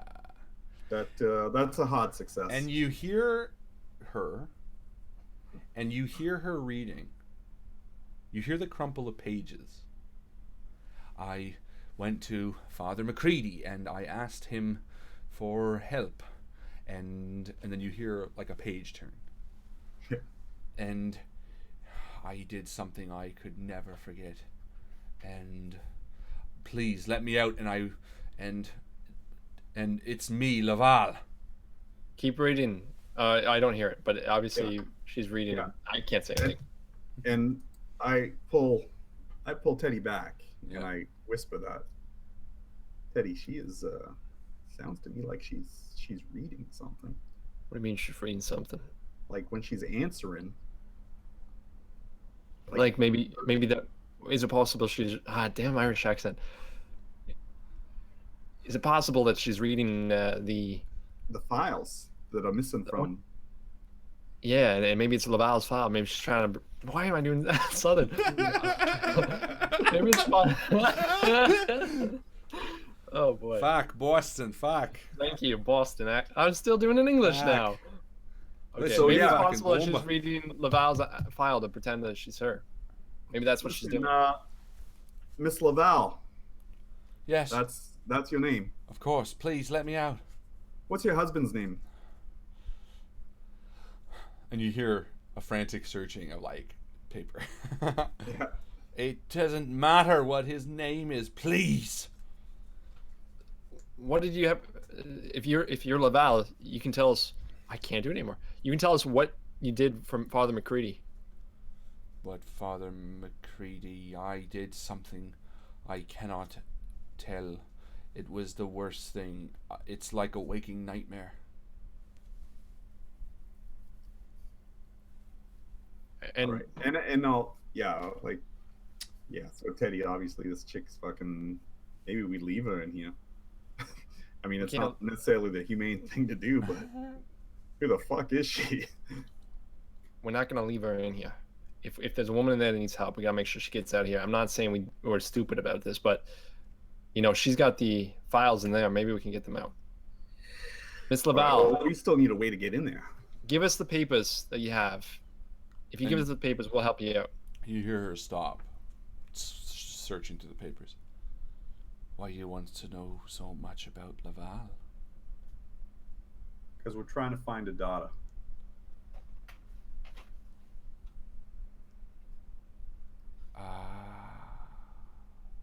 And while you can't see it, you can hear the smile on her face. And through the bottom of the door, you see a piece of paper slip out. And Eli, why don't you pick it up and read this? Oh, hang on. Shit. I have woken to a nightmare. I did not believe that I could live through what happened to me. The others were supportive as much as they could be, but I died inside that day. I believe that nothing would be Worse. all right, thank you. Nothing would be worse than what had happened, and yet I fear the worst. I fear there's something growing inside me. And you hear a laughter from the other side of the door as you read that out. And she says, I have 4 more pages of Miss Laval's diary. The ending, where she is. Let me out, and they're yours. Can I? That page there, something's crossed out that said something about him. underneath. But is it legible? Even if I tried? You can try, but how could you? I mean, you don't have it. No, but well, I mean, that's just Elias. that's just physically whether you're able to. I don't know. Well, okay. Can you post it? So I can look It's in the evidence file on the thing. Do you Discord, but I'm not going to Discord. Okay. I'll screen share it. Relax. Don't poo it. Don't be I can't. Mr. It's stressful. Poo it. There you go.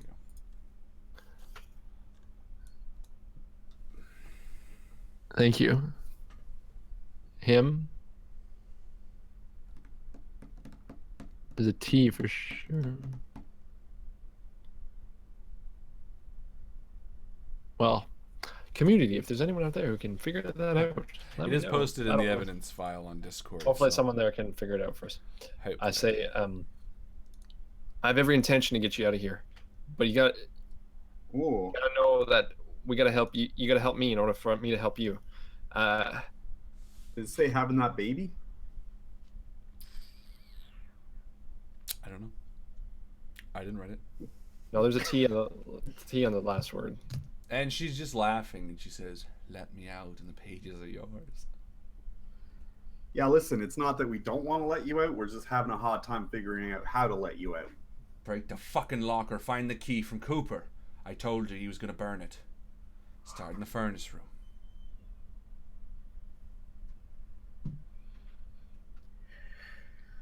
All right, Teddy, what do you want to do? And we gotta get the diary. I don't know if we go down to the furnace room and we get the key. I mean, you have a weapon. It's not like she's gonna be able to harm us. Let's go get the. All right, I'll just shoot the lock. Well, okay. Stand back, Teddy. I just didn't want to alert like everyone, but Yeah. What the Well, I mean, there will be consequences to every action, but you're more than welcome to. If there is, how about if I Mr. try to just use the handle of the gun then? You could, but that would just be a terrible idea. Fine, I'll shoot the fucking lock. No, I mean, well, okay, go for it. I really just want to shoot through the door. You said it's a wooden door. I would just want to shoot the girl on the other side of it. Come do that. close. Okay, and I see he's about to shoot, and I say, if there is a Mr. Koopa here, and you shoot the lock, he's gonna know we're here. But then again, I was yelling upstairs. He might, yeah, shoot the lock. Makes sense. All right. I'm glad I wasted our time. All right. Do I need to do a shoot roll? Or? Yeah. All right. You're shooting, aren't you? All over. Because you can always critical fail. That's why we always make you roll. But Or critical instead, success. I had a fucking extreme success. So you shoot the lock, and it ricochets inside, and it just kills her instantly. No, and the lock shatters and falls to the floor, and you hear her inside laughing.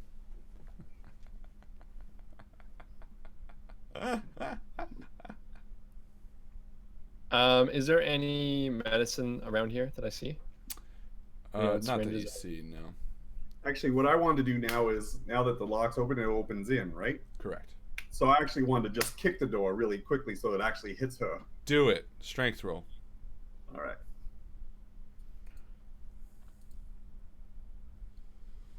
Unfortunately, I have no strength left from opening that first door. Exhausted me. So you kick it, but the door doesn't open. She just goes boom. All right. All right, stand back, lady. Okay. Your charging roll. I push open the door as I get your gun ready. Oh yeah, no, it's ready. As I creak the door open. Miss, when we open the door, you're not gonna come out at us. You understand? And she's just laughing. No, she doesn't understand. Shoot her if we need to. And I open the door. And you open the door, and in the dull light of your torchlight, you first see the blood. The blood that lines the floor, but not a pool. A well-used, as if someone's walked and played with the blood. And as your light comes up, you see various body parts sewn together. Different fingers, different hands, a face sewn to another face, bites taken out of certain pieces. And you see a very thin very gaunt woman with stringy hair, naked from head to toe, covered in blood, just rubbing the blood all over herself and laughing as your light sort of flicks across her face. She looks straight up at you.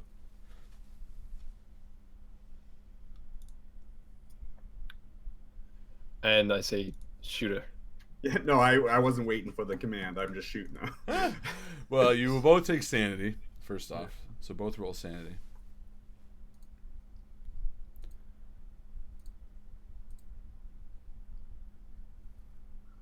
I'm good. And Chris takes more sanity. Let's say 1d10 because it's going to be a shot in the face that you're going to see as well. 5. What do you got now? I am now at 17. Wow. You're not going to make it through this. I mean, hey, good job. There's always hope. The shot rings out and clears through the back of her head, painting the wall behind her with fresh blood on top of the dry caked blood that's been sweltering in this room for however long you can imagine, maybe the past 2 days, maybe 3. The sight before you is vampiric almost. It looks, I mean, she's completely human, of course, but it's insanity to the nth degree. It's visceral, it's vile, and in the corner where she was shitting and pissing, there's, areas where she vomited up pieces of pre-chewed corpses. And emotionless, Eli, because you have to be, and you succeeded your sanity roll. As Teddy turns around and vomits onto the tile of the floor, you walk in, grab the pages she clutches in her dead hands, blood spotted, a handful of them, and you step out of the room. And there are a series of 5 pages that I am posting, and a letter that I'm posting to the evidence group right now. And rather than go through each and every one, I will say that within the 5 pages of the diary, actually, you know what? No, let's read them, because this is story, and if people are listening to this, they deserve to know as well. So you read the first page, but I will read them for speed's sake. Is that all right? Oh yeah. Yeah, absolutely. Okay. Then just for the entire diary, here's where we're at. This was the first one that we've already read. I have woken to a nightmare. I did not believe that I could live through what happened to me. The others were supportive as much as they could be, but I died inside that day. I believed that nothing could be worse than what had happened, and yet I fear the worst. I fear there is something growing inside me. Father McCready knows. I cannot imagine how, but he has found out. At first I turned to run, ready to leave everything that this life has given me, and yet he did not want me to. I could not bring myself to speak the words, to tell him what I truly wanted to do, but I didn't have to. He did. I was taken aback. He wants to help. Father McCready has told me that he has a way for me to be whole again. However, he said it comes with a cost. We had been meeting in secret to discuss while the sisters were in prayer, but what he asked of me today, I do not know if I can do. When I asked him if it was God's will, he said something odd. He said, "Depends on which God?" I have done what he has asked. When I told him, his face, it was not the man I had been speaking with all these months. He looked pale, chalky, almost gray in complexion, and his grin was toothy and hollow, like a serpent. I asked him to keep his end of the deal, but he laughed. He said he was keen to watch. I live a waking nightmare. What I have done, it feels unreal. There is nothing within me anymore, only it. I will leave this place tonight before they find the bones. before they see the ash, before my unborn child is brought into this world and taken away from me. I did what Father Macready asked because I needed this child out of me. Now it is all I have in this world. I will seek shelter with Sister Angelica. She wrote to me this past winter. I will stay with her, and I will have this child. And attached there is a letter from an Angelica Welks. Sister Sabine, I've missed you so. How are things at St. Augustine's? Has Father Macready still decided against performing Mary the Baptist at this year's Christmas play? I sincerely hope not. The children so love that. I miss you dearly, and I understand why you chose to stay on your path. Please give my love to Sister Brune and the others. And on the back of this letter is an address for a post box up north of Arkham. You hold these diary pages in your hand, knowing that, reading that Sabine Laval, the mother of Mary Christian, years ago with an unborn child, left this place and headed north. You go to leaving the body. In its bloody pool. You shut the door and begin exiting as the fog still creeps by your feet.